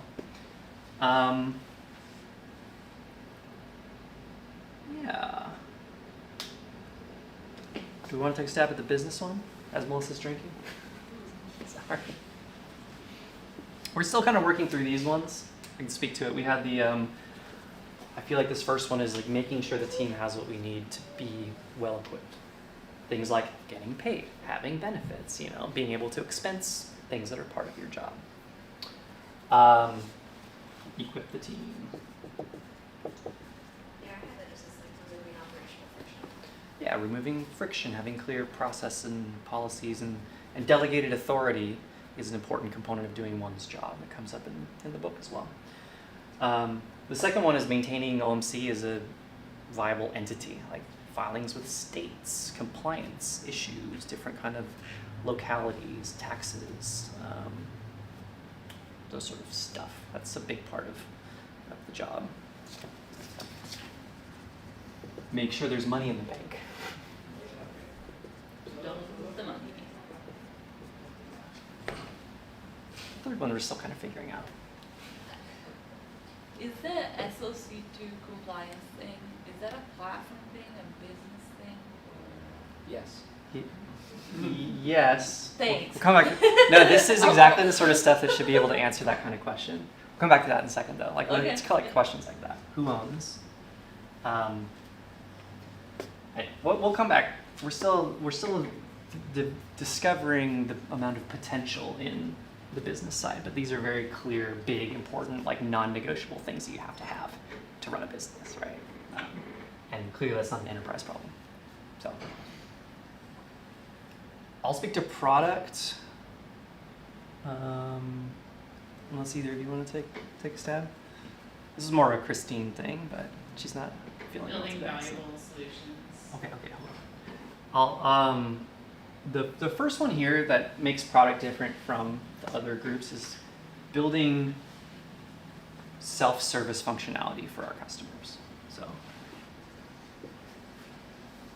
it's hard to write and talk at the same time.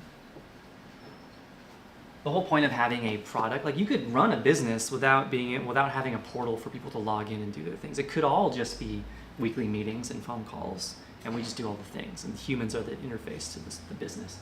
But we build a product so that people can sign up on their own, plug in their credit card, manage their account, invite their teammates, create clusters, destroy clusters. And so giving customers the ability to do it themselves is a big part of that, as well as some of our customers don't want to talk to another human. Like they're smaller businesses, they're kicking the tires, or they just want to be completely independent. They're And also from other countries. other countries, time zones. So like of all the things, that's one reason why we build a product, in order to have completely self-service across the entire life cycle. Calling out another qualitative part of the things we're building, we want to give people features that help them get more business value from search. So increase business value from search. Right now, these are more operational type tools in our product. So it's like having really good metrics. It's having kind of the request console and Kibana and some of those types of things. But all of the work of flow that's happening right now, our R&D to figure out like where this stuff is going, kind of falls into this pillar. Is like making people way more productive with creating better search experiences and getting business value out of search. We And- still do a lot of stability and quality control in the product. That has more to do with like the way that we maintain it, which is important. That should be. So the third pillar is maintaining the readiness to ship. Yeah, that's what it was. Okay. Readiness to ship. Because every now and then, while we like kind of paying attention to customers and what they need and being curious and really digging into their problems and like exploring and researching, sometimes a deal comes in the pipeline and they need a thing in order to close. And so we better be able to like turn that around. And I absolutely embrace that as we maintain a product and a team, and we choose the tools and the processes we do in order to turn things around on a dime when we need to. So Which also includes things like paying down tech debt when we need to, Fixing making bugs, sure people are upgrading like libraries. immediately when they get new computers, that Yep. sort of stuff. exactly Yeah, right. Reducing time to deploy too, because I think currently we're like 45 minutes to Dude. get something out. It's a long time. That's why we have this filler on here. Really appreciate A your little bit of a whole What? A lot of the times, what Yeah. customers need ends up being platform work too. That's true. Yeah. And so, I mean, that's their happiness with the quality of the service too. Like, can it do the thing I need it to do? And on the platform is still like, this is still meeting customer needs in kind of its own way. The self-service is giving access to this. The whole product is oriented around giving access to this and making people successful with that. Same thing with enterprise. It's like giving access to this, preserving the continuity of this, scaling it with confidence, that kind of stuff. So this is where we now start to open that door between like the interrelated aspects of these parts of the business. So where does SOC 2 fall under this? Like if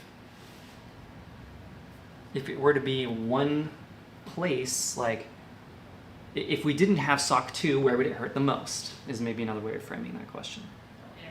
Enterprise. Enterprise. enterprise. SOC 2 is the ability to keep the front door open. It's about saying yes to people's organizational complexity. They have certain needs for compliance. And it's also about like scaling our time, because we could still jump through a lot of hoops. SOC 2 helps save us from having to jump through a lot of hoops. But that trickles down and gets like delegated, because enterprise does not have somebody that just goes in and does security changes to the product. Yep. So this is now where we're finding like we have certain business processes that come into SOC 2. We have certain like platform processes in terms of how we do change management. We have certain product requirements in terms of how we do our software development lifecycle. Right. So Joe made a comment. Nick's making us look needy. I couldn't agree more. We knew that already. this is our special needs team. So. I mean, there are more arrows, I feel like, coming out of enterprise. Right. So many more.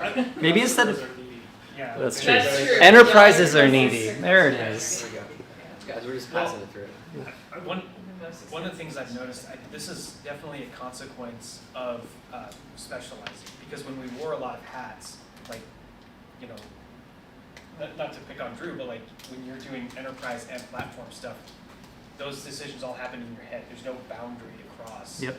And so you're like, oh, I can just make this decision. Like you can plan that. But if we're segmenting this stuff and we're intentionally siloing, now we have to actually define these interfaces between these different roles.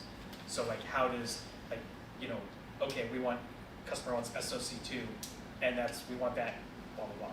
How does that ask happen? And like Yep. how does that, you know, get tracked as a, you know, a deliverable? So like you're like, hey Rob, we need to get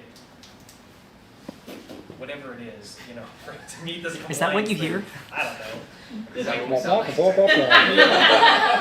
It's like the Charlie Brown thing. Like, that's all I hear. But no, like, how does that end up on, say, like my Kanban board, or like how, you know, like the deliverables? That's Because if exactly I have, what we're talking about. if I have a thing here where like we're trying to replace all these nodes, okay, well that's a lower priority, right? But how do we define, you know, in that case, like it would be a lower priority, but how do we set that and how do we get that on the calendar? I think is something that has to be. Let's toss out more. I have an answer to that question, but I want us to like feel the answer to that question as we go. So SOC2 is a really interesting one. Support. I have another Do we question. want to just do like little? Yeah. I want some sticky notes.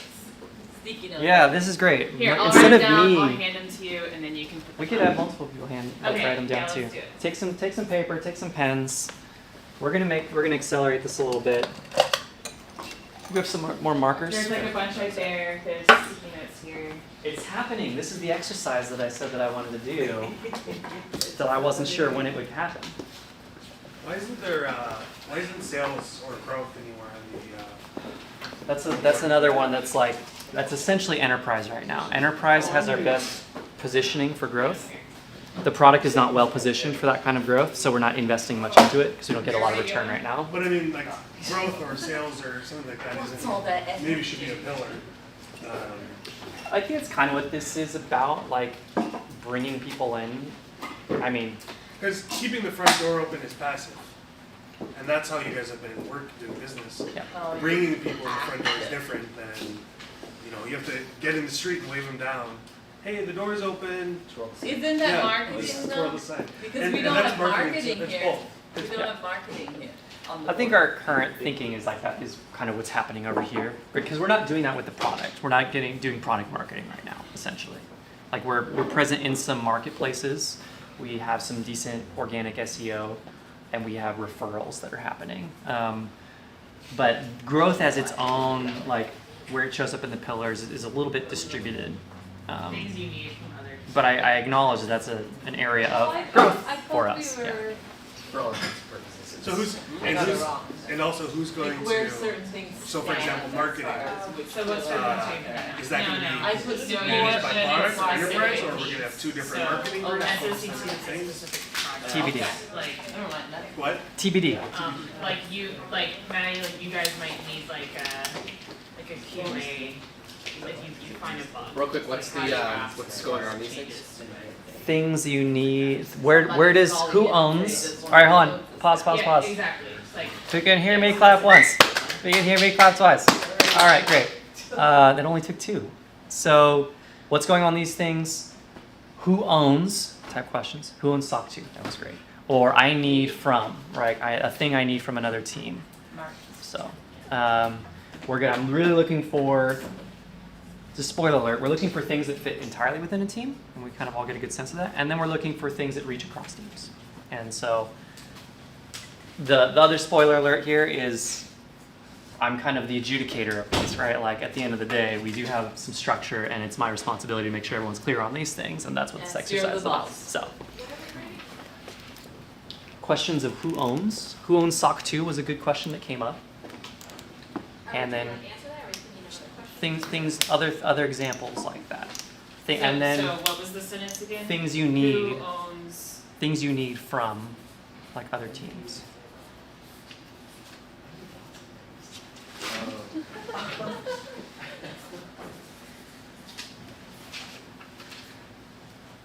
Brian, you're drawing a blank. How do I? More words. Yeah. Just pretend you're a needy customer. Exactly. That's another way to phrase it So too. hard for me to Things that customers need. About you. Big projects you're working on. I don't know.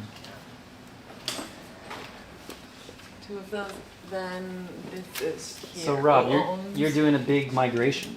Who owns? What pillar does that fall under? I mean, that's definitely platform, because The which pillar?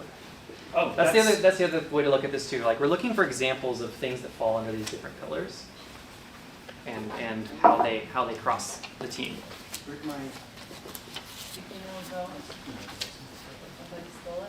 Yeah, you should. Wait, am I supposed to put this in the place where I think it goes? We were separating it. Who owns? I don't think and we should be categorizing. I don't care. yet. Yeah, let's not. Let's put them on the categorize. wall. On the wall. Put them on the wall. We'll group them later. Wait, no, let's put them here. All right, put 'cause, 'em on the like, left. This Because will be- then I'm they flexible. Can, because then Oh they my can gosh, see it. Nick.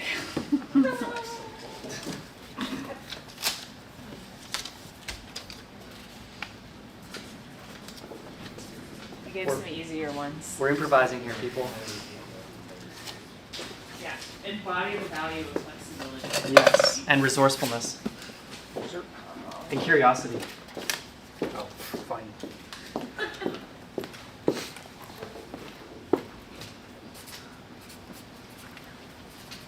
And I'm gonna get a drink of water.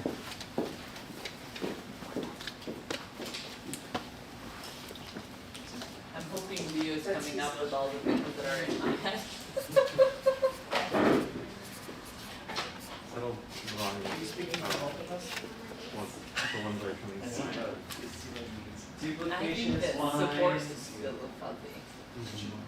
Where it belongs. Like I know it belongs in product, but it doesn't. I can set a timer if that helps. Here's another 5 minutes.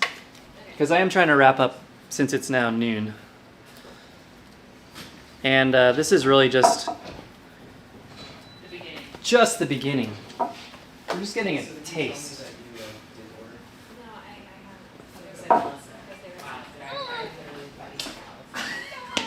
Which is like a whole other thing. I know. Well, that's why I call you Allie. Yeah. I still get like marketing emails like, hello Melissa. Like, I'm not Melissa.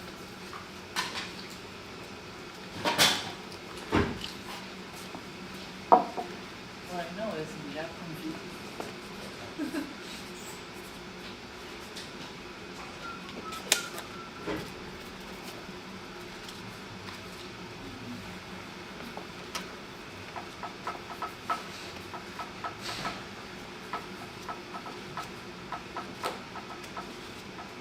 It's hard because I've been in R&D world for so Things long. we need to Okay. do. Put them up there, Al. What? Put them up there. No, I said I've been in this like flow world for so long. I haven't felt like needy lately. Your work is not happening in a vacuum, though. Where did it come from? How do you know that's the thing you need to work on? Where did you get that signal? That's fine. How do we validate that it's useful? I did put that on. Good.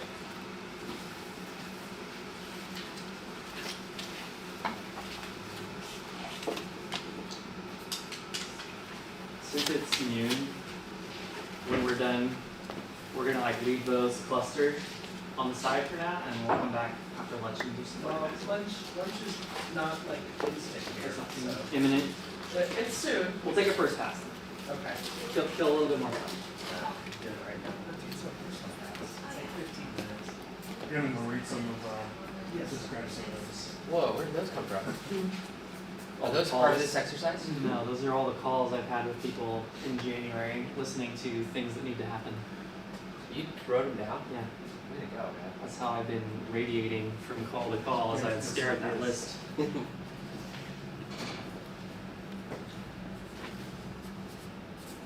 So your question of how do we get hires on the roadmap is up there. So a lot of positions up on there. You get them on a sticky in front of my field of vision. That's how any. I'm gonna sneak in some like stickies that I like. You're like, oh, I didn't even know that. Okay, I guess I gotta do that. You You have seem to strangely copy. committed to this idea I've You- never heard. You have to copy his handwriting. Didn't know you wanted to create a coffee roastery, but I'm not surprised somehow. All right, I'm gonna start making my way through a bunch of these. Okay, SOC 2 we talked about. That was interesting because it spans different groups.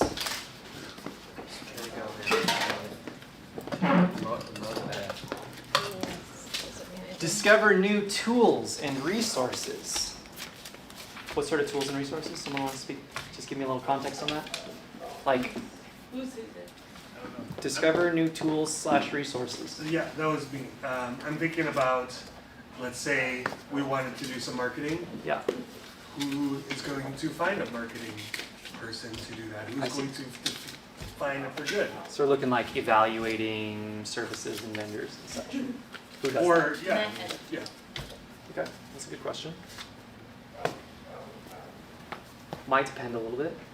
You know, we're working through questions of how do we do budgeting. So in some cases, each team is kind of responsible for their own tools and resources, but in other cases where there's like, especially where there's cross-functional stuff happening, it will probably fall to kind of the business side, doing a little bit more like what are the qualities we're looking for in a vendor or a service, like what is the budget, like let's go out and do an evaluation. And in the past, those have been done by like Drew and Melissa, to some extent myself. So there's But the is there a you way guys, to communicate jeez. a need? But is there a way to communicate a need for a new tool? How would we go about communicating that we need somebody to assess a new tool? We're not gonna go. I'm not gonna go depth Okay, first on these, sorry. but that's good. API docs for the search API. I don't know which, that's not mine. I'm all the green ones. Sorry, With back. you're evergreen. That one's mine. So like, I mean that's just we have them, but there's always more questions about it, and that could be like anything from companies that want to integrate with our like Cloudways or something that want to integrate with what we have, or it could also be like how we send data through Datadog, and like I mean I know we have stuff on that, but like more hands-on. Mm-hmm. Would that be internal docs or external docs? External, I'm hearing. Yes. Yes. Okay. Who owns But I docs? think different people Yeah, it's own like different, owning those it, different yeah. things. Yeah. This is a great one, right? Like Who owns docs? all the customers have needs for these sort of docs. The docs describe the platform, they describe our product in terms of our API or how to use our thing. I would say this falls under like customer self-service and is pulling from platform or at least strongly collaborating with enterprise. We could debate that one and have some interesting conversations, I think. Vault setup. Anyone want to vote? Enterprise. Just shout it out. Enterprise. Highest quality. I agree this is enterprise, and I want to talk about why. I think we currently feel like it should be platform because there are like, you need to know how AWS works and how servers work in Depot and all that stuff. However, And networking, which is networking, so there's a certain set of knowledge that has to do with that. It should be pretty well documented internally, like, you know, the initial parts of that, like the discovery and kind of developing best practices fell to platform, but now that it's a pretty well-established process, I think that does go back to enterprise. You said it all pretty well. On Friday. If enterprise can't do it, it's a product problem. But I do believe that it's enterprise's responsibility because enterprise is selling them, and it shouldn't require any technical knowledge. But I think that's the key. It shouldn't require that much technical. It does knowledge. right now. It does right now. And I think that's a problem, but I think enterprise should be responsible for setting that. And this is a good litmus test because if enterprise can do it, that means we have a good platform. But if we can't do it, we can't expect our customers to do it. Yeah. So I think this has bounced around a little bit. It's previously been here. It's in the platform because we're also still building the systems that make it possible. Yeah. Where I want it to go is exposing it to customers. And if a customer can do it, then we can definitely do it for them. So like that's kind of the, this is sort of like the in-between of it. It's possible that right now we could actually, it would be a very complicated process doc on how to do it, but I think Dan and Drew and Rob have gotten it to a point where it's like doable without tons of technical stuff. All right, moving on. That's a great example though. Enterprise customer regressions. So like an incident or like something broke? Yeah, but I kind of didn't get to fill that whole thing out. Not just like responding to an incident, but like discovery that Noticing it? Yeah, well. Like QA. Yeah, no, like so alerting to it, and then like say you have to research it. So for instance, maybe like as we were writing a postmortem for brand folder or something like that, where there's going to be some just time spent on doing research deep in the guts of the platform, not necessarily just like Elasticsearch itself, but like who owns that? Yeah. So I mean, another great example of enterprise and platform collaboration, right? Because enterprise really owns the relationship, and that's kind of how it clarified as highest quality service and support. It's like this is like own the relationship, or scale with relationship and communication. But then it also really deals with the customer happiness with the availability, uptime, functionality of the service. So I agree. Like this is a key like workflow that Matt and Rob and Brian and I and whoever like needs to sit down and like boom, boom, boom. Here's the checklist. I see Matt's hand. I recognize Matt's handwriting right now, so I'm gonna jump around. I'm gonna do a Rob. More platform folks. Yes. That, Where does that belong? that Get on it, belongs, Rob. on that high leverage human time, because like I mentioned with pager, it can be really draining to be on that, and especially when it pages like a couple times a day. There's so much context switching. Knowing that like if I go somewhere, just even on a weekend or just in my off work life, I just have to take my laptop with me because you never know when something's gonna break. It's not great, and so I would like to add. I'd like to bring on another person stateside, and another person in Australia, to take some of that pressure off Sam. So is the sticky who owns? No, bringing I in mean- more? It's just a thing. Oh, it's a thing with you. Okay. I mean- Yeah, But confused also- a little bit right now. Got it. Also, it would be owned by the platform team. Like, I'd be upset if, like, Chris was hiring platform people for me. Yeah. So, Yeah. That might be kind of a benefit. If someone could hire people for me, I'd be like, okay, cool. Is it on Yeah, here? but Then you have to pay the Complain. cost. Yeah. And, Then you would complain about the hiring. I'll hire your sales team. Yeah. We'll see how you like it. Wild ride. Azure. Where does that go? That's platform for sure. Enterprise. No. Getting Azure support. Putting support first. Yeah. I'd say this makes it possible to make money. Like Yeah. this is a infrastructure automation. Like this helps us increase our profit multiple on our costs of service. It makes Depot more profitable. It makes our time as operators more. Like it adds to the capabilities of the platform. It opens the door wider. Also that. Well, and so like there's a bit of sales collaboration with there too, which is what sort of like sales documentation do we need, or whatever, like what's the kind of pitch deck on Azure versus, or whatever, like when do we see this come up in deals? It would also mean that that Matt would have to train on a new Yeah, like how do we support Azure how customers to do and the that integration of it? cross-training Yeah. if Instance You know, types, our- how do we how do we know what instance types to use on Azure? Yeah. For And the designing pricing for clusters? it. Yeah, and what I'm saying when is we that onboard them it for would need both, to be. we have to learn that as well. Security assessments. If we didn't have security assessments, who would it hurt? Enterprise. Probably Business, enterprise because of process. The whole business as an entity that is existing in solvent state. Legality of legal stuff. But like, who would own that? I would say that probably falls under platform as well. I would say it falls under business. Because Same. it affects every aspect of the business. It's not sort of a just computers, it's Corporate also- overhead yeah. thing. Yeah. It might be worth discussing what does to own something mean. Because the person that does the work may not own the work. That's true. Delegation. And that's exactly the thread we're pulling here is like, where do we Yeah, see that's these great. overlaps? And anything, I'm also building up to anything that's crossing teams, like for the next month or 2 or 3 or the rest of the year, we'll see like pretty much anything that comes to we're crossing teams comes to me. Like whoever needs it, come to me. You'll be very involved in building the thing, but like we're still in a stage where we need adjudication of who is what's thing to promise and how do these sort of collaborations happen.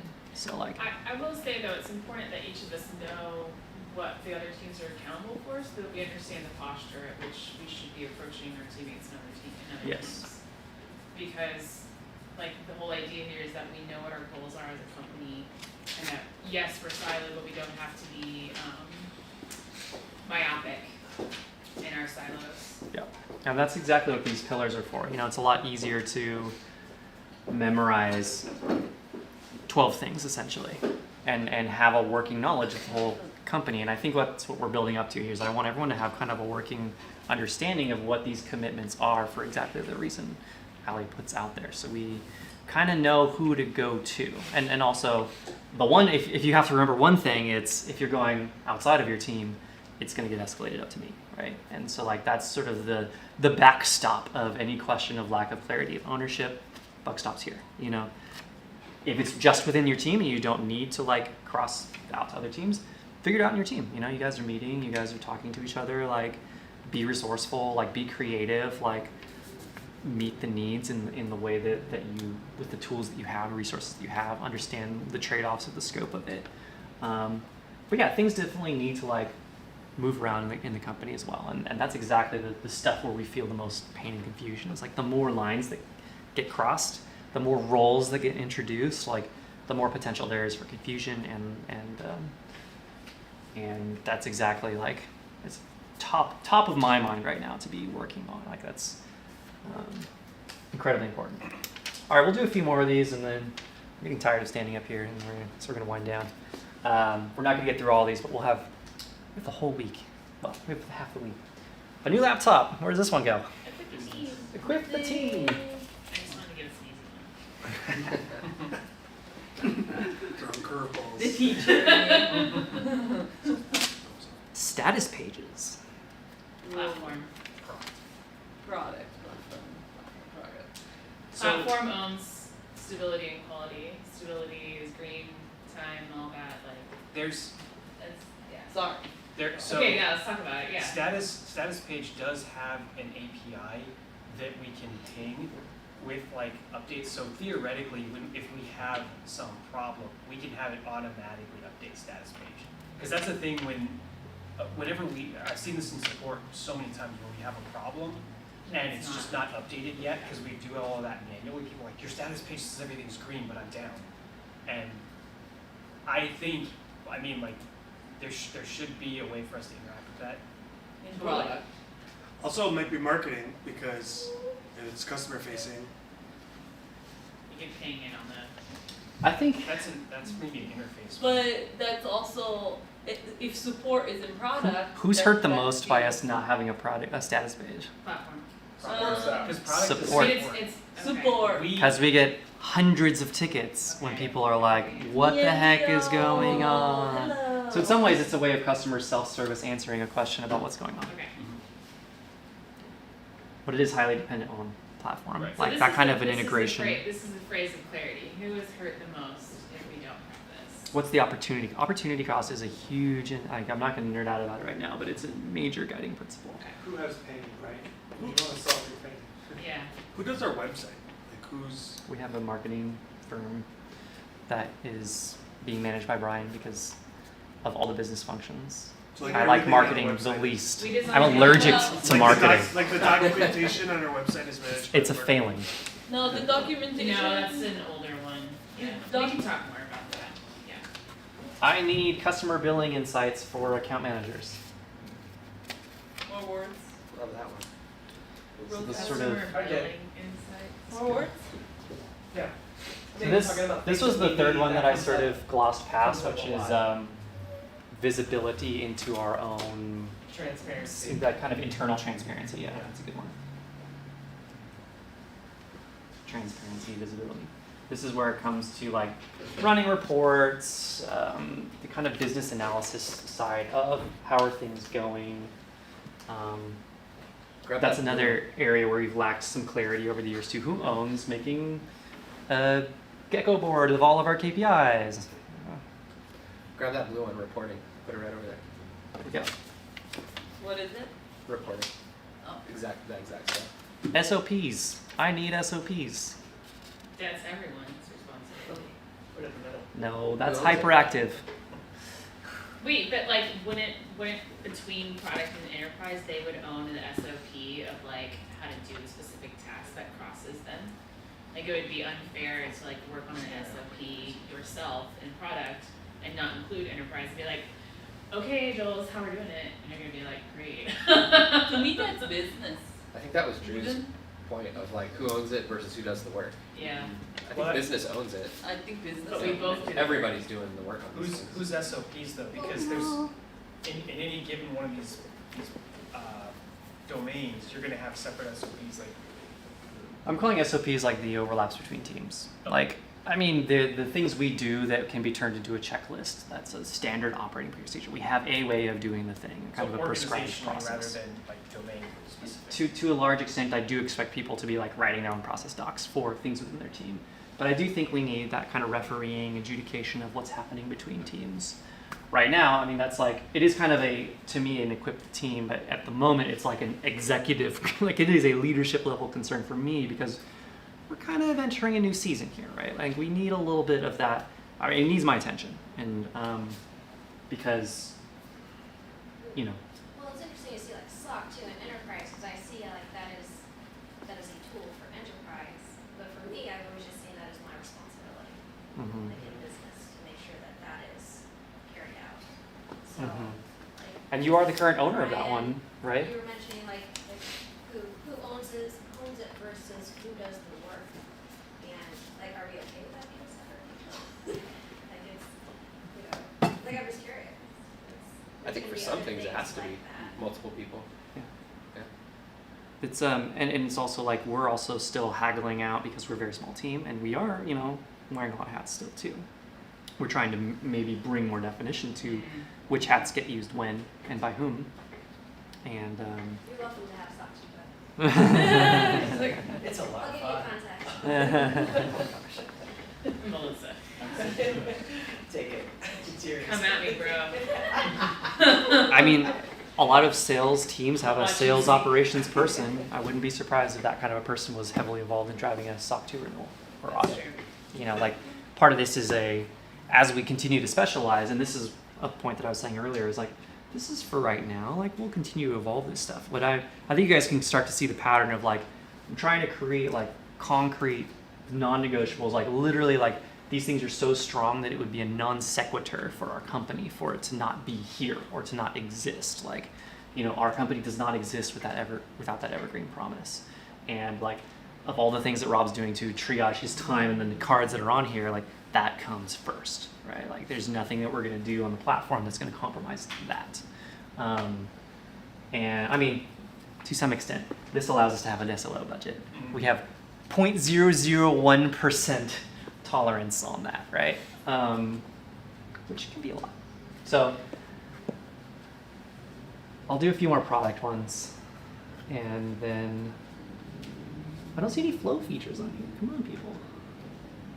Well, we know where flow is. ES plugin installs? That's a good idea. We should build that. It should be a self-service thing. If we're gonna do it, I don't know. Pay me money to do Maybe another like Like self-service that company, in practice like a only gets company used by should- enterprise. It's an Customers. enterprise it. thing. Support that. It's an enterprise thing. It Dan definitely- says. It's an enterprise need, and Yeah. certainly a constraint is we're not gonna just give it to everybody. Well, yeah, because it also involves like security Problems issues with too. Yeah. So we have to like make sure to check off all our boxes so we don't expose the business to issues. Yeah. So there's a lot of people involved in that one. ARM. This is a profit. Yeah. Huge one. What's that? ARM. What does ARM stand for again? Does it stand for anything? Arm holding, but I have no idea. what it Yeah, I stands actually don't know. Something architecture or something. Advanced research methods. Could you- Advanced research methods. There we go. They make That did not collect. risk for. Almost got bought by NVIDIA and it got shut down. antitrust. hardware. Interesting to see Okay. antitrust stuff Or happening in some America. stuff, Microchips and things from ARM that power it. Yeah, it's the actual chip design. So like at the instruction level, it's How also. is it connected to server? Yeah, so you can, instead of being like an Intel-based Okay. architecture, it's a whole different set of instructions, but it's much lower power.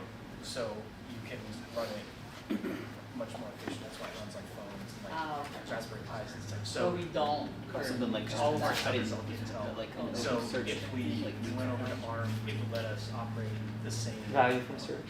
Product. same hardware at like Fraction of the cost. 30% cheaper. All right. I've been up here for 2.5 hours, so I'm dead. But this has been a lot of fun. And I really wanted to start the week here because, I want to inspire the kind of collaboration with the team on like defining how we work together. I want that to be based on the things that have worked well for us, the kind of the curiosity, the autonomy, the like resourcefulness. I want to help us have systems that create alignment and like create alignment over time, that kind of like self-reinforcing of alignment. I think having some pillars here is going to help with that. This is kind of a good test run of these pillars. Like, we need to make some adjustments. Now's kind of the time to do that, but I'm feeling pretty good about where it's at. I think we're feeling like things are slotting in where they need to. The things that are still, what's our marketing and like strategic type growth? It's a little bit still TBD, but like we're at least aware of some of the bigger like, will it get to those type questions? And what I'm hoping is that we've got something that we can kind of like slot ourselves into that sets us up for the year of like actually getting in and doing work instead of like, having friction around who owns what and how do I know what's supposed to be done and what's the point of doing a thing if someone else is going to take credit for it and I'm only going to get the blame, right? Like that's Stress-free, too. yeah, Less less stress. So we want to protect some of the fluidity and flexibility while creating that kind of the clarity and focus that protects our time and stress. And that's the goal of this. We'll kick the tires as we go through the week. We're going to get a lot of sense from tomorrow on search on what we're building and why, and that's going to dig into some of the strategic stuff as well. And on Wednesday, we'll get a plan for like, we're going to talk about what our goals are for the year, like where we're trying to get to, and start to backwards plan from there, which is going to filter some of this stuff on the cards, and then help us like really, if we can close out Wednesday morning at this time with like a really good sense of ownership or like cross-team SOPs that need to get worked on, of projects that need to get worked on, like that's a great way to kind of close out the week. So more of this on Wednesday will be really good because we're gonna have a photographer here getting candid shots. So we'll get some action shots of us at the whiteboard, putting sticky notes everywhere, and yeah, that's all I got. Lisa, any thoughts on timing or schedule for the rest of today? Yep, I'm gonna leave here in a minute and go get our lunch and then, You're gonna lead us in our session here. sure. And I'll spell a few in your background. We'll get action shots of you. That's right, we'll get action shots of these